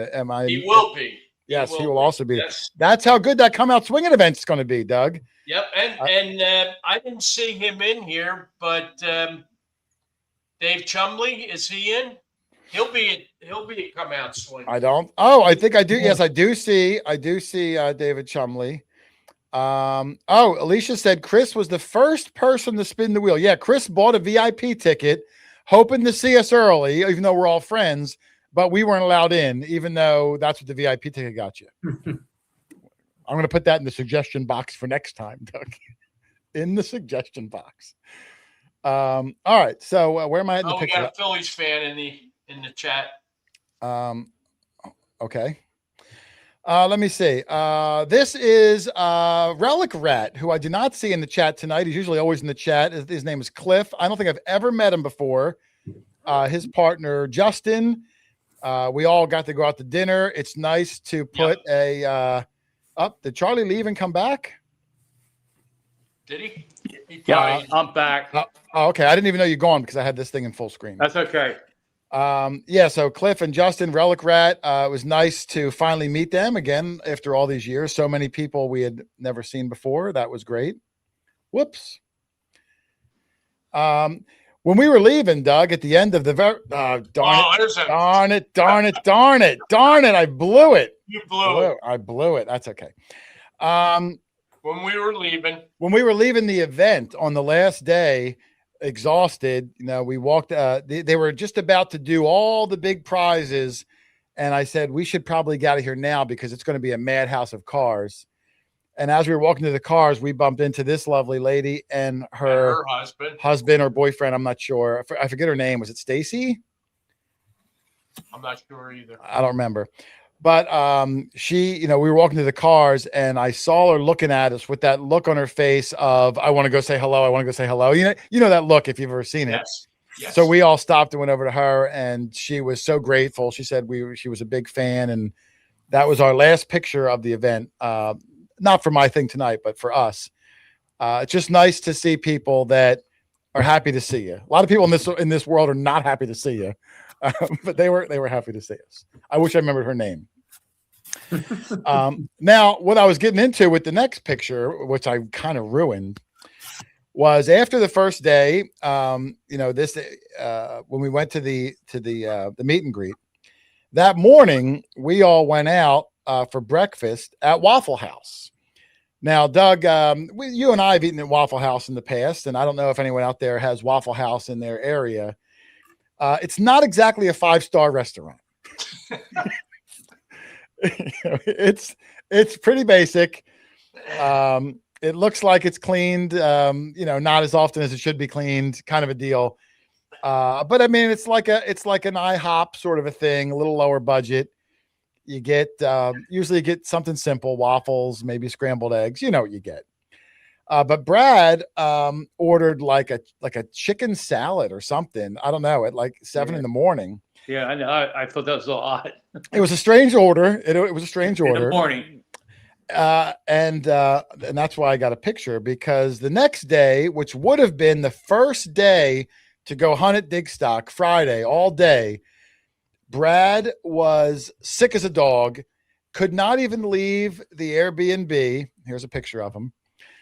And Brad missed the entire first day of hunting, sick at home in the Airbnb. And he looked even worse than this picture. Well, this picture was the next day when he felt better. But poor Brad, I mean, the guy drove 14 hours to get down there. The guy is the healthiest guy I know. He woke up that first morning at 5 in the morning and did a 5-mile jog around the lake. Yeah. But when it comes to eating, if the guy looks at an egg, he's sick. Like I could eat a bucket of screws for breakfast and I'm fine. Brad looks at like a piece of toast, cooked the wrong way, and the guy gets sick.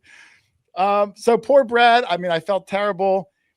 He tried to make it to the car once or twice and immediately had to run back inside and said, I'm just gonna have to stay home, guys. Yeah. So I felt terrible for Brad. I got that great picture where I CGI'd the Waffle House sandwich I sent to him because there's nothing better when your buddy's sick than busting his chops and sending him pictures like that all day long. Yeah, that's Brad must have some issue with the North Carolina Virginia border. I'm not sure As what he crosses it, he got COVID the last time he got COVID down there. So. I'll let Brad tell. Like I said, he's got a video coming out tomorrow. I don't know if he's going to mention it or not yet. But poor Brad, man, guy just can't catch a break sometimes. Yeah. And then he's got us to bust on him. Oh God, relentlessly too, Doug. Relentlessly. That's what we do. Yeah. But anyway, so Brad wasn't able to make it. Let me go up. I closed the thing out. Let me go back. Brad wasn't able to make it on day one, unfortunately. But so the rest of us all went out. His buddy Chris that he came down with went with us. And had a great day. Yeah, I mean, and I'm assuming Chris was probably a little bummed because he didn't really know us. We'd never met him before. His only person he knew, Brad, was sick. So he was essentially going out with strangers. Yeah, I mean, maybe he watched the video before in the past. I don't know. Yeah, and what a great guy Chris was. If you've ever watched a Brad video, if you've seen Chris, awesome guy. We had a great time with him. And by the end of the weekend, you'd think we knew him for 50 years as much as we were busting his chops. Yep. So I got a picture of Doug and I in the first field. I don't even know who's in the background. We tried to find a field that didn't have 10,000 people in it. We did bounce around a lot.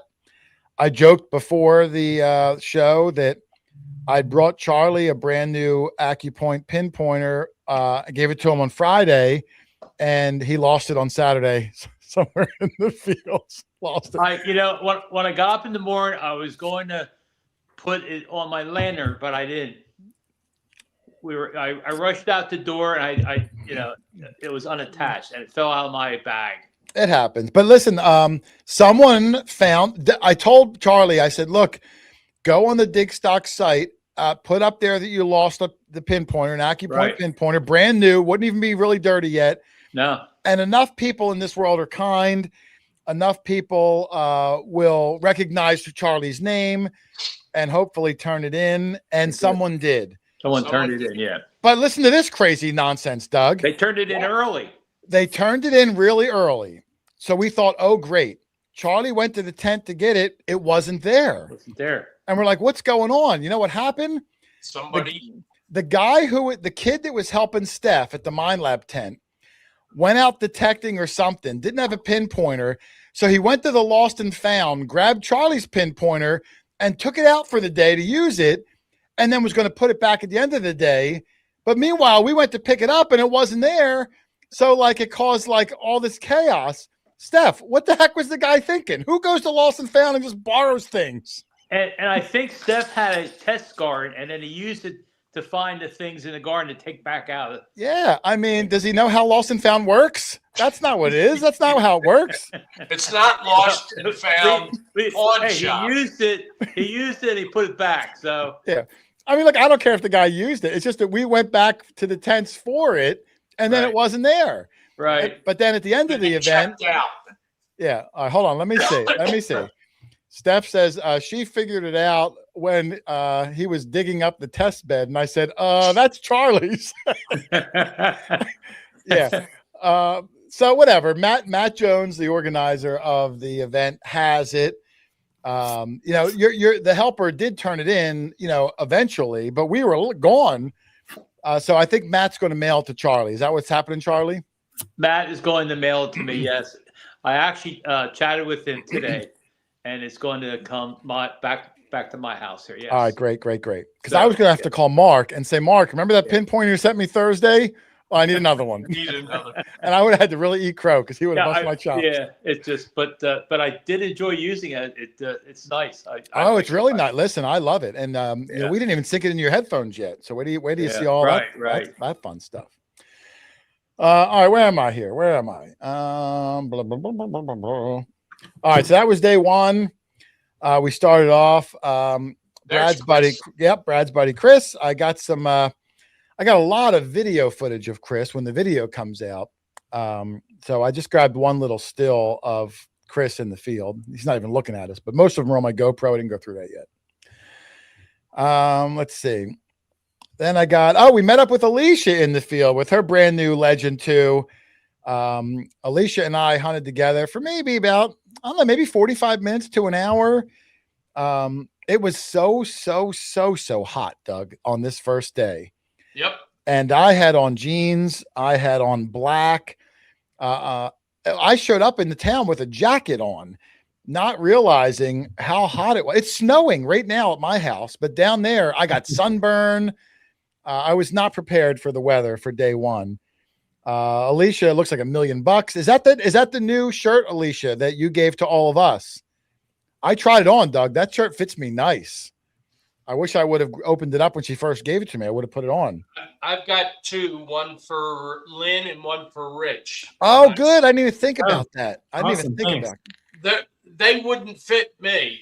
And they're the only two I feel in our group that are the right size to fit. Well, Doug, let me tell you, normally, let me see if I can make this. And I'm Rich, tell your mom I washed them already. So, Doug, why do you say the word wash? You like add an extra R. You pronounce it wash.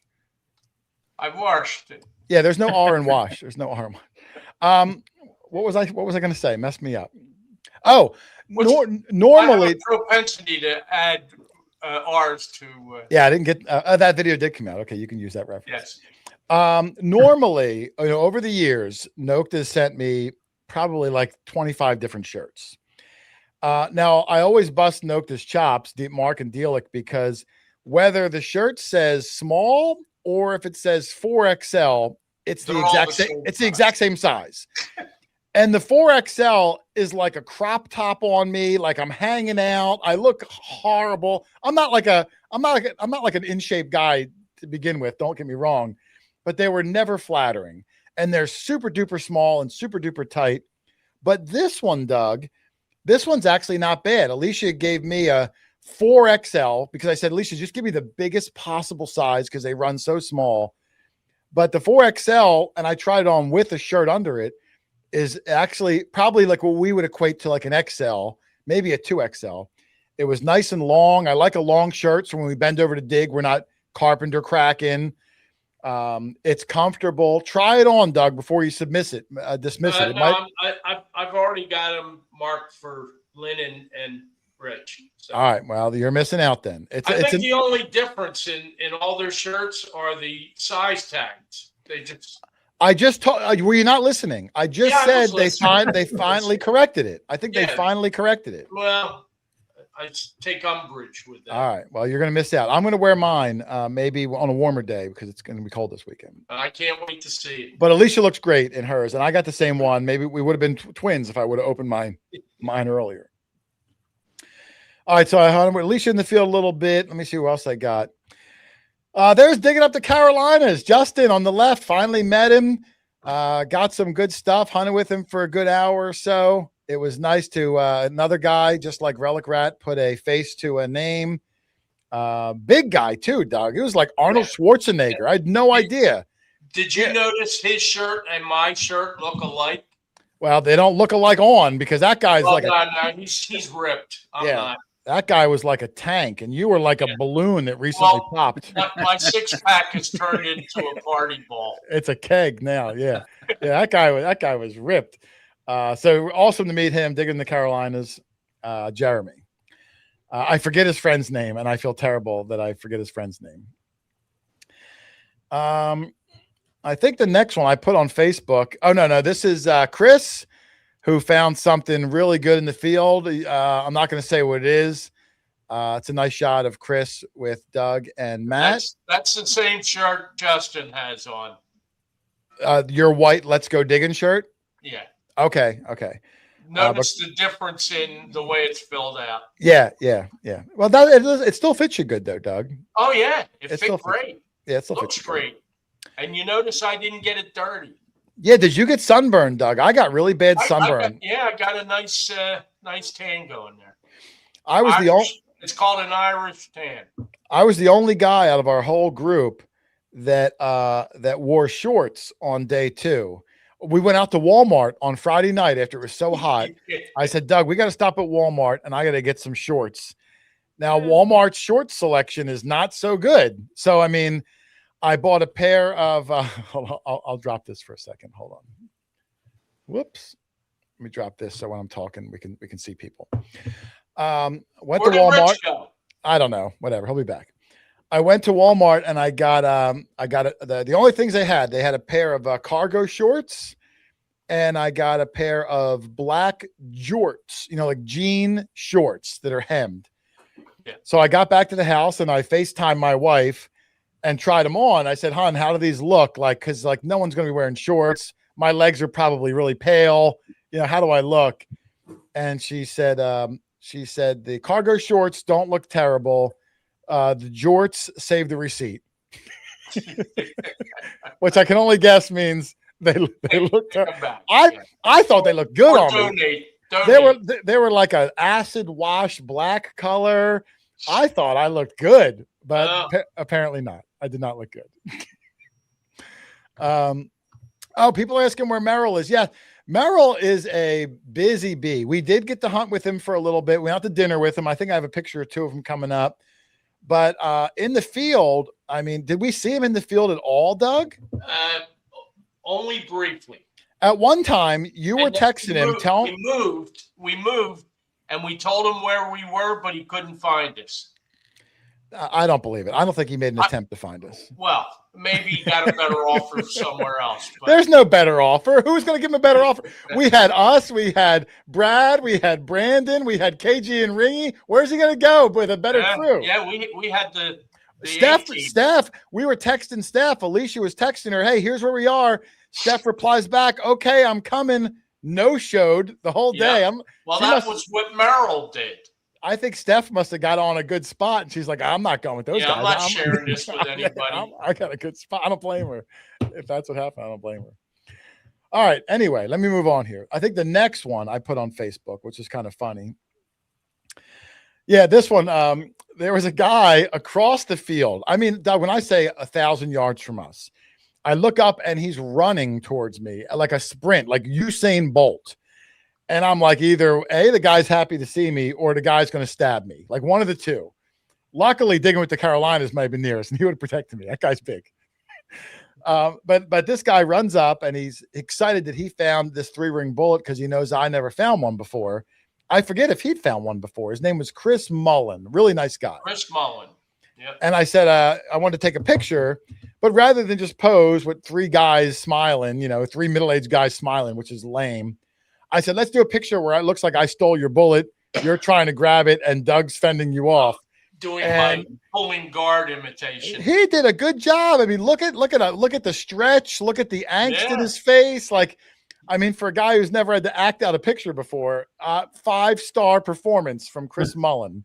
Yeah. Well, how about me? I kept him away from you. Yeah, but you're used to when I pose you for a picture. Like you've gotten good over the years. Okay. But this was his first time. He was a rookie doing this stuff, and he did a great job. And thank you. And then when we were done, he took his bullet back. I was hoping he'd forget. Let me see what I got next. Only a few more left, I think. Whoops. Good. Uh-oh. Hold on. Here we go. There's one of me and B-Rad date. Oh, darn it. I did it again. Hold on. That's the worst when I unveil the best pictures. This was me and Brad chilling on day 2. He was finally able to get out on day 2. He was feeling better. We found some great stuff on day 2. Again, I don't want to ruin it. You can watch Brad's videos, Steph's videos, everyone's videos. But we were just chilling after a long day. Now, North Carolina, Doug, is very hot. It was very dry. It was very dusty. So when we got back, I went around and was like having some fun with people's cars. And, oh, you know what? I didn't check. Hold on. What's that? Let me just see something. Hang on a second.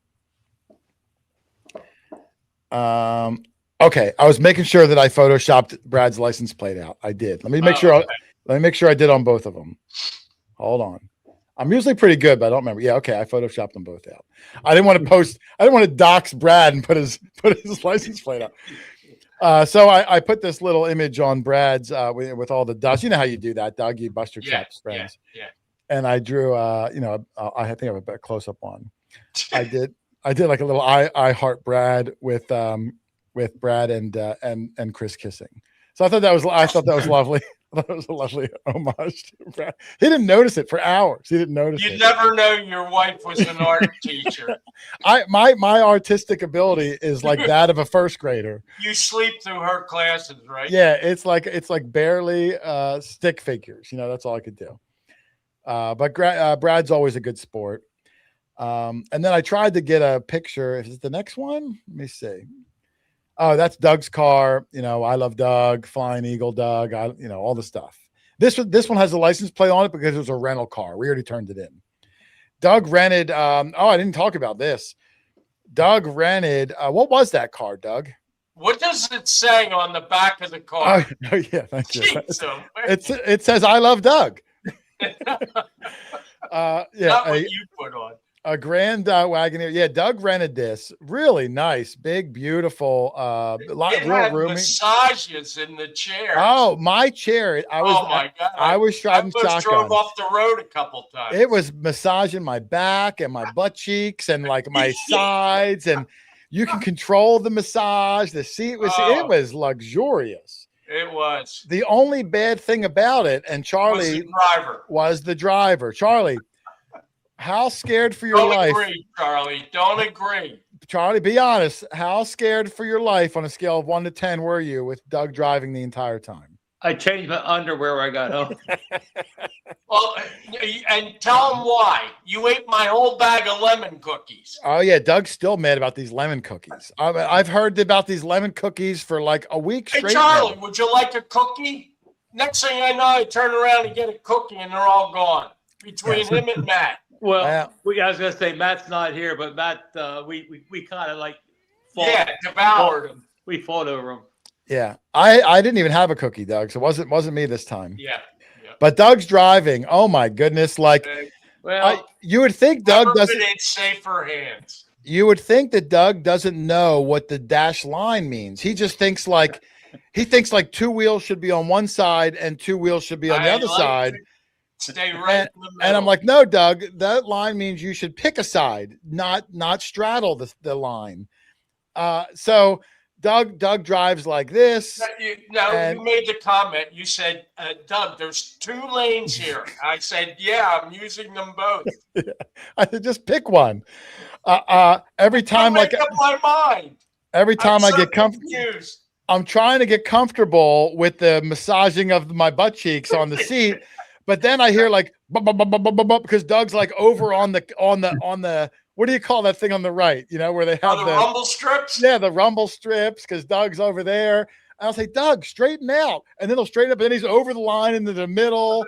They were there to wake me up. I'm like, Doug, tell me you've never driven a car before. What are you doing? You know, most people watching your show right now, they do not know about the Schuylkill Expressway. But I thought I was on the Schuylkill Expressway from the time we left here to where we went. It was so scary. And then, of course, I said, Doug, why don't you let me drive for a little bit? I usually drive every week, and we always get there safe. But Doug rented the car and only put his name on it, so only Doug could drive. You have to be there and give them your license. I could have texted you a picture of my license. You could have wrote it down. I don't know that would have been accepted. I do it every time. I put your thing on there. I just never let you drive. But if I had okay. well, if I had a heart attack and was going to die, then I'd let you drive. I think under those circumstances. Right. Under those circumstances, I would let you drive. Well, I'm glad you didn't let me drive, because that car was too complex for me. Every button I was afraid to push.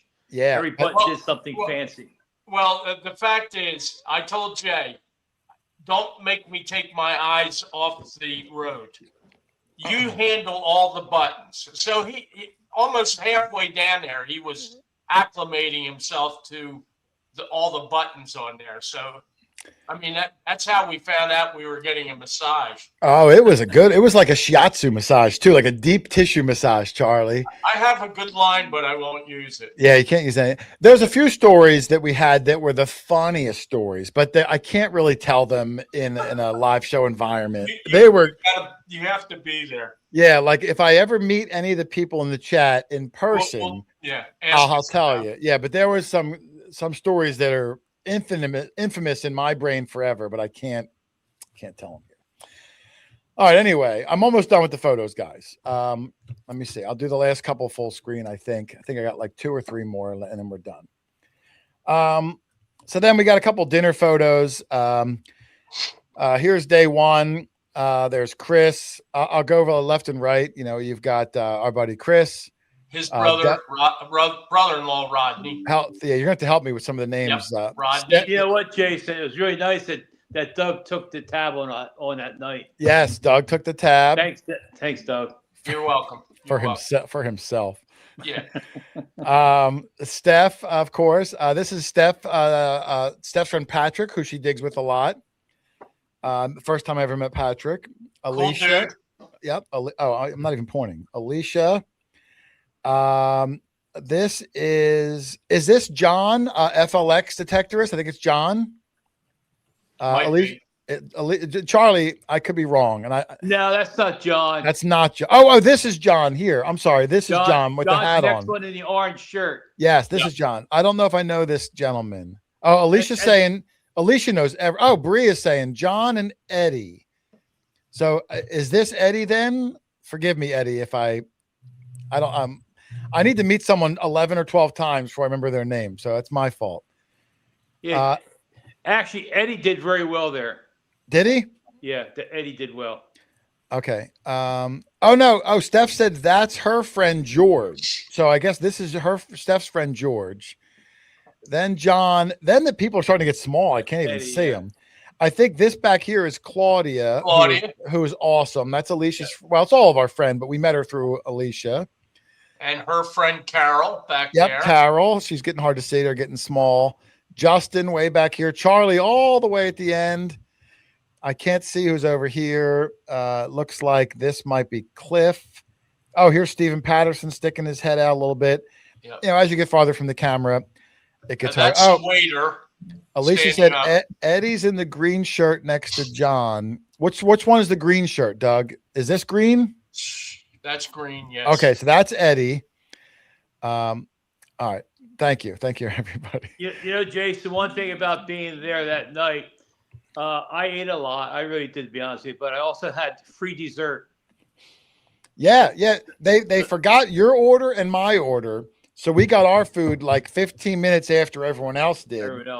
But I'll tell you what, It was to the really right there, good. all the ladies, they were having a birthday party there. We all got free dessert then. Yeah, the ladies over at this Cake. table, who we didn't know, they just happened to be there also, was celebrating the woman's 50th birthday party. Yep. And if you've ever met us in public, we are not Well, very shy. you. We're not shy people. We went over, celebrated her birthday, gave her a hug, gotten all the pictures, took their pictures, had some of their cake.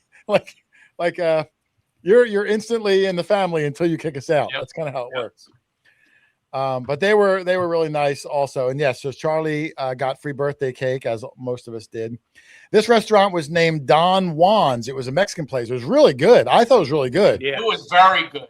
Yeah, it was one of my Great favorites. Great service. Yeah, they were friendly staff. The food was good. My food was a little bit late, but I didn't even mind. Like, they were so nice and everybody was friendly, and it was good. We stole their Relic Rat said we stole their cake. Well, maybe you didn't get any, and I wouldn't say stole. We interjected ourselves into the party and we were given cake. Yes. So if you missed some, you must have been paying attention. And Alicia said great guacamole. I didn't get their guacamole. But it was really, really good. If you ever go to what was the name of the town we were in, Doug? You tell me. I was for Rolling Rock or something. No, Roanoke Rapids. Roanoke Rapids, North Carolina. Correct. Stop into Don Juan's. I'm telling you, it's pretty good. Wool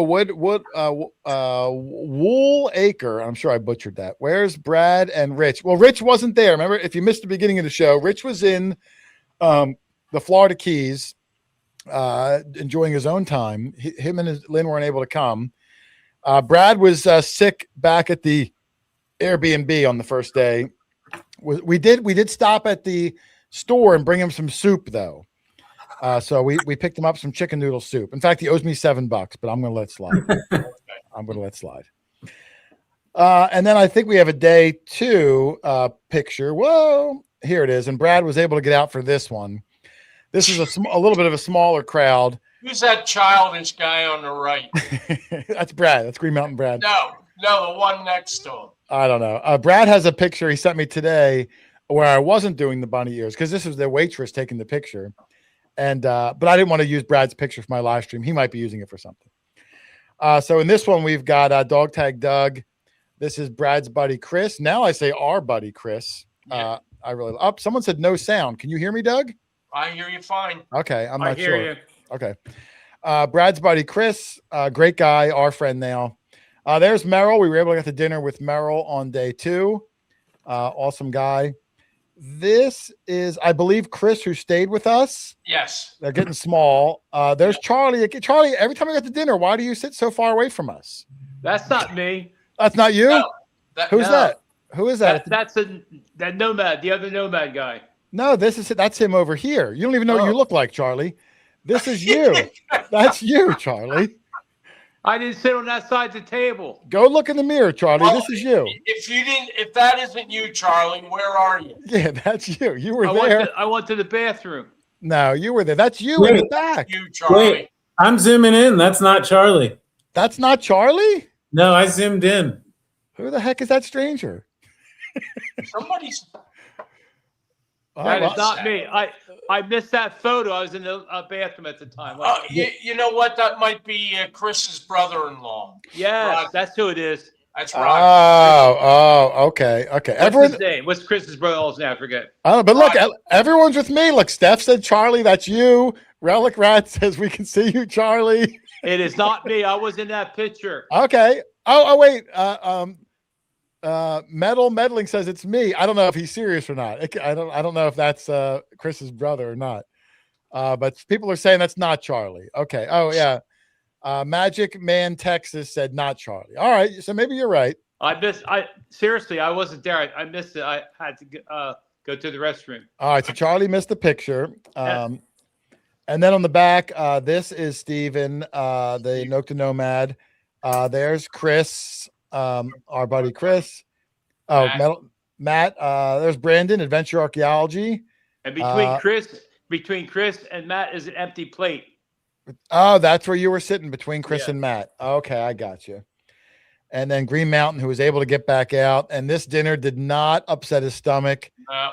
He was just fine the next day, which is absolutely tremendous. And then I believe after this, Doug, the final photo, which I put on Facebook, was a nice group shot of all of us at the end of the last day of hunting, gathered around Brandon's truck, which I also made sure I covered the license plate. Charlie, Dog Tag Doug, Brandon, Adventure Archaeology, myself, Green Mountain Brad, Matt, and Chris. It was a super fun time. We found great things. It's awesome camaraderie. We dug with so many people there. If I met you in the field, there's a good chance you'll probably be in the video. I haven't even started putting it together yet. But for this, I didn't want to have 10,000 pictures because, as you can see, it's already 9:30. Here's one from Dig Upstate Burnt Knees. Yeah, listen, I had bad sunburn on my face, on my neck, on my legs. And I put sunscreen on too, Doug, but it was so hot. You got to reapply it like every hour. And I probably walked a mile and a half from where we parked, and I left the sunscreen in the car. So I was baked like a bright red Your clam. knees look like you kneeled down into a fire ant colony. Yeah, and no one else wore shorts. I was the only one because I was just sweating my butt off Friday. I didn't want to do it again. Jason, the back of your neck was red like red beets. Oh, I know. It hurt. It hurt. I was going to have to stop at Walmart and buy some like aloe or something, but I just toughed it out. Toughed it out. A lot of water. I mean, luckily, the Digstock people, in most of the fields, there was a porta potty in the corner, and they would come around and just drop like 4 or 5 cases of water. So in almost, most of the fields, if you looked for the porta potty and went to it, there was cases of water, although the water was like hot, but it's better than nothing. There was free water given to anybody. Scotty Copper said should have wore the jorts. I might wear them this weekend. I'm not. My wife told me to return the jorts. I'm not. I think they look good on me. Yeah, I think they look good. They were like a black acid wash, and my style, Doug, is like it's black. I'm like trapped in like 1991. Yeah, I'm like 1991, 92. Like that's kind of my style. So those jorts are right up my alley. Are they like clam diggers or something? No, jorts are jean shorts. That's all they are. Just like blue jeans, but capris. No, not capris. That's what you should get. Oh. And Scott Cash said, get a second opinion. If anybody, your opinion is if anybody's ever seen Doug in the field in the summer, anybody, all of Doug's pants are floods. All of them. No, not my shorts. No. Well, shorts aren't floods. They can't be. They're shorts. But I'm saying your pants, like your khakis, your jeans. I'm always ready for a downpour. It's like if Doug's length is like a 32, he buys 28 length. Yeah. So whenever you see Doug, that's from the 50s. Oh, is that what it is? Yeah, from the 50s. He's like a greaser, like a greaser. And I also wear rope belt. A greaser. Yeah. So Doug kind of has shorts on all the time because none of his pants fit. My shorts were not flattering, but I got them at Walmart the night before. That's all they got. They don't have a big short selection. And I did wear jeans on the first day, but oh my goodness, I was dying out there. It was brutal. But listen, we had a great time. We met some incredible people. I don't think I only saw smiles on everybody's face.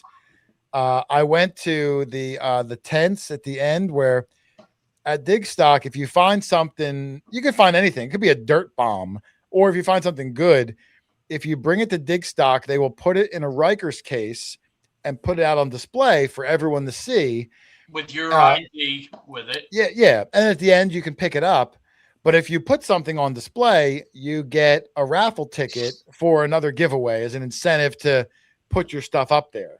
Yeah. Now, not everybody does. There were some amazing things found that people showed me in the field, but they weren't comfortable to, have it out of their possession, which I understand.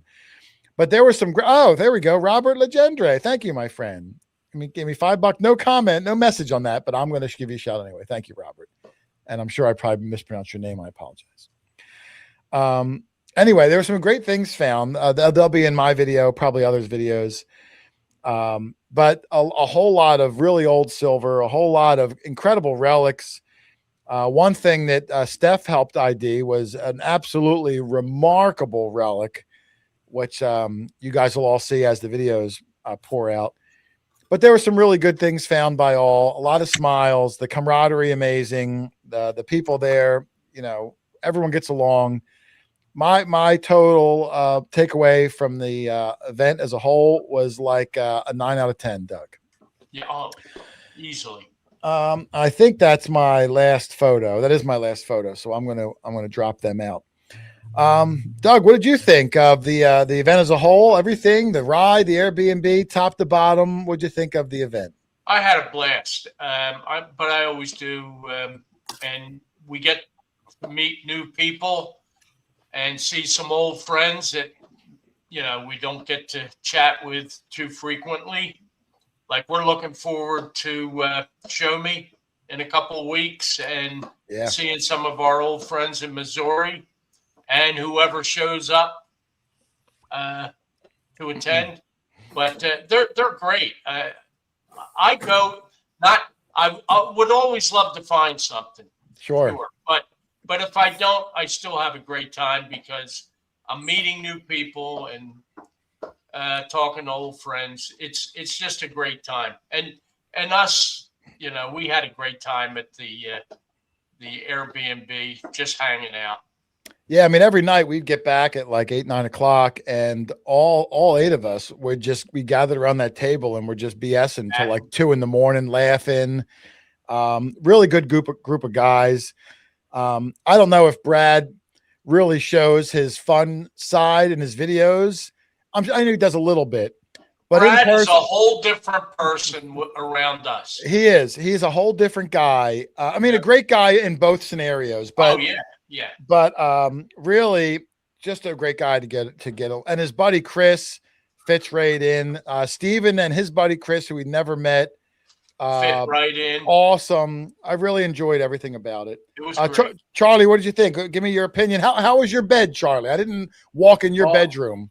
It was a nice bed. Matt Freese gave me the bigger of the bed. He gave me the queen size bed or whatever. Okay. It was That's very nice. Appropriate. Yeah, that was very nice, you know. And but one thing I find at these events, we tend to do more talking than we do swinging. But that's okay. Yeah. I enjoy talking and meeting people. And did you and Matt like talk the night away in the room? Well, yeah, we chatted. But we were both pretty tired, you know, so went right to sleep. Okay. But one of the things I found out with this event, you know, I always thought corn stalks were bad to swing in, which they are, but cotton stalks are much worse. Yeah, the cotton is tough. The roots are difficult. Stems are like trees. Yeah, and when I knelt down, they jabbed, especially with the shorts on. It was almost painful. Yeah. So, but I had a great time. I did have a chance to chat with Matt Jones today, and obviously he was very pleased that there were a lot of great finds. Yeah, I agree. A lot of good stuff. A lot of good stuff was found there. Yeah, good stuff. Good people. Had a really good time there. So kudos to Matt and everybody involved. A lot of people in the chat were actually there. Again, Steph was there, and FLX Detectorist was there. Magic Man Texas was there. Digging Up the Carolinas was there. Alicia, Steph, everybody. So you'll probably see a lot of videos coming out from all different perspectives, all different finds. So when you check them out, I'm sure you'll laugh along and enjoy the hunt. Maybe you'll go on the next one, get inspired and go.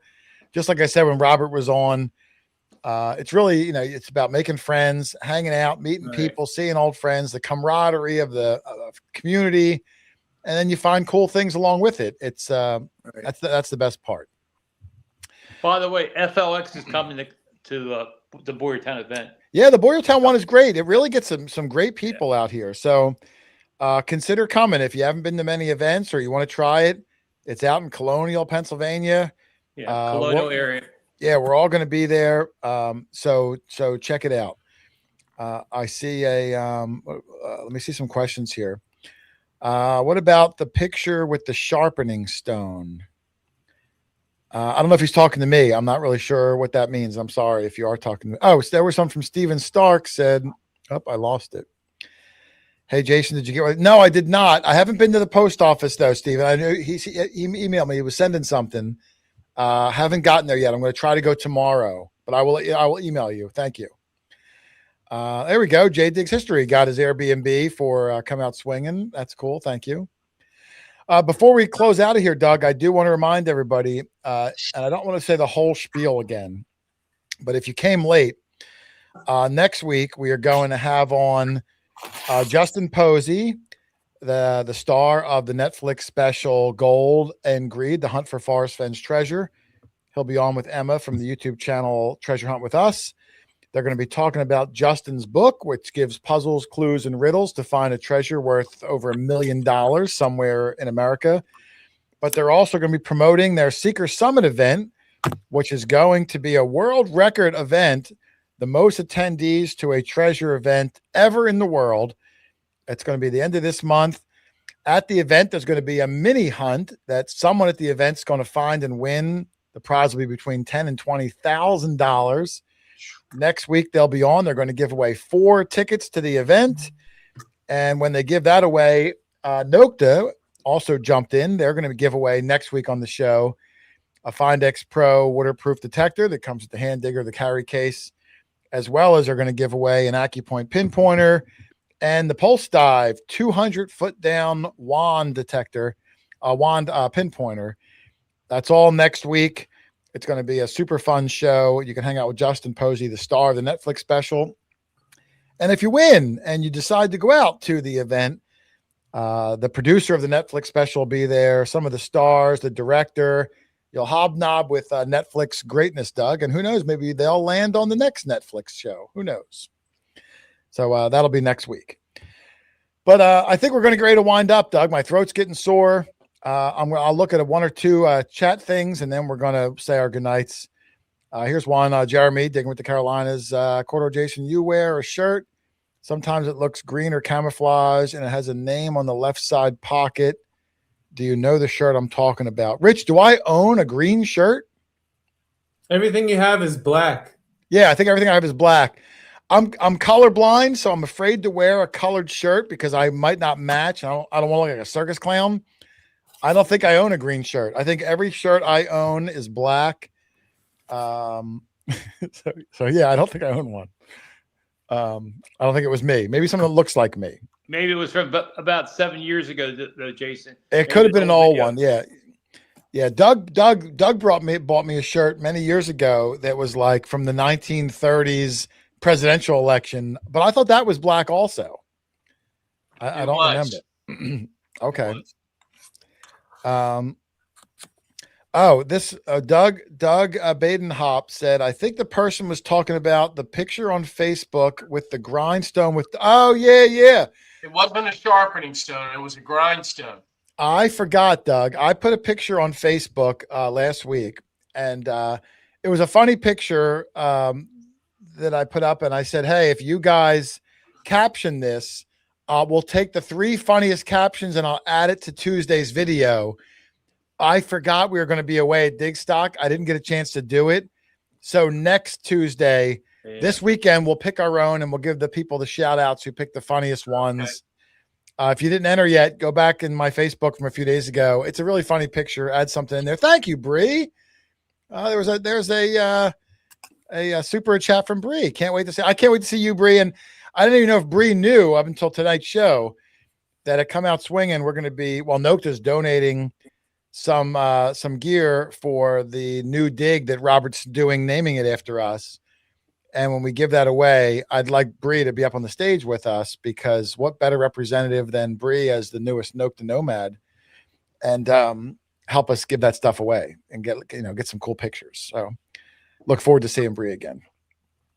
So Doug, before we get out of here for the night, would you like to say your final goodbyes? And I'll even give you the big side of the screen, Doug.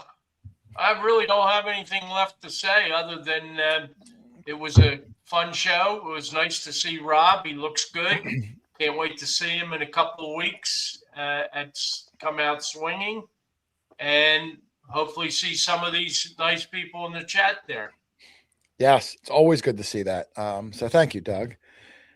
Rich, final thoughts, Rich. I'll give you the big sky. Look how nice Rich's beard looks too. And look, did you put like You oil? didn't notice his hair though. Look how long his hair is. Yeah, like you. Why do you look so strange to me? Like I know it's been a month since I've seen you, but your beard looks like it grew 3 extra inches.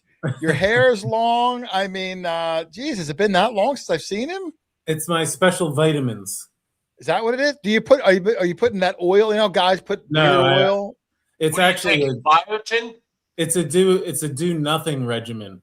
I've been on a do nothing my whole life regimen, and it's always worked for me. Okay, the wake up and go look. All right, your Yep. beard Look what combing your hair every day does to you. Yeah, is that hair singular or hair plural?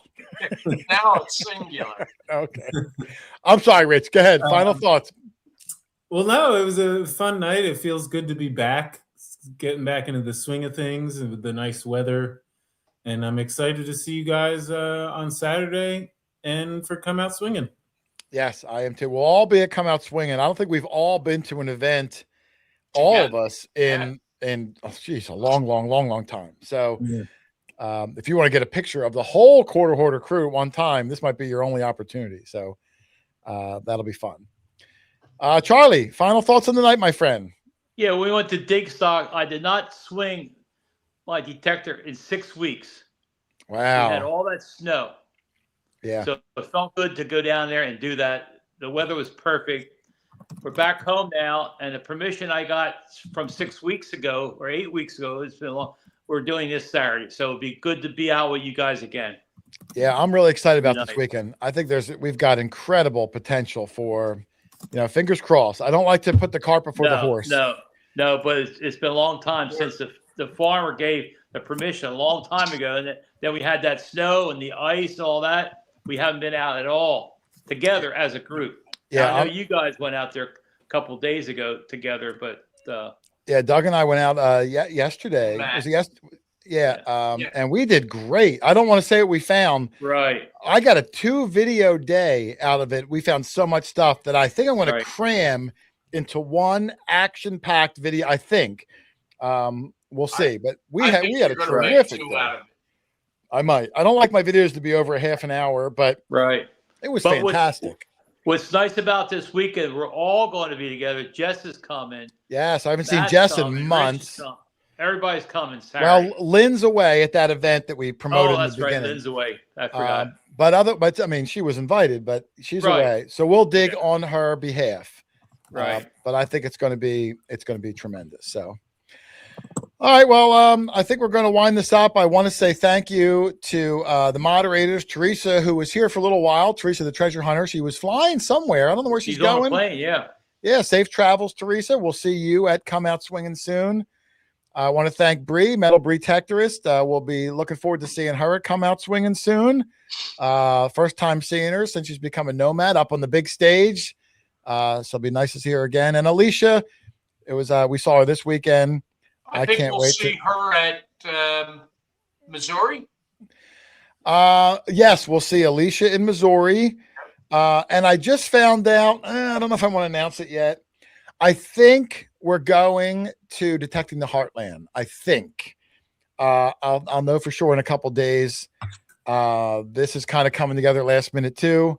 So we'll see. I think we're coming there, but we'll definitely be in Missouri. We'll definitely be at Come Out Swinging. And we definitely were just at Digstock. Yeah, so in case anyone's keeping track. So I would love to be with you guys in Missouri, but I can't. I know it's tough. I have to cook turkeys. I knew he was going to bring that up. Yeah. Let me text Steph's texting me. Let me text Steph back. All right, but I think we're going to get out of here, Doug. I got to get up at 3 a.m. to drive my son 2.5 hours to the airport because he's going to Japan tomorrow. He's leaving for Japan. Nice. Yeah, I'm a little nervous that he's going there by himself. Wow. But, he's a big boy. I know it's gonna be a great experience, but as a dad, I still Yeah, Right. I get nervous. Absolutely. It's the other side of the world. Yeah. So, all right, let me go do that. Mainly dirt fishing. Just popped in. I'll give him a shout out. I saw he just bought Viddy's old detecting business, West Shore Hobbies. I might have the name wrong. I apologize. I think it's West Coast Hobby, something like that. So, congratulations on the sale. We'll see what he does with that business. But I'm happy for him. He's really excited. And I'm sure good things will come out of it. But let's get out of here. I'm going to send. Steph wants to know the really, really bad story that I couldn't tell. So I'll invite her to the green room. She's waiting. I'll invite her to the green room afterwards. So, all right, we're going to get out of here. Thank you all for coming in. We'll be back next week with the big Justin Posey Seekers event thing with all the prizes. So make sure you tune in for that.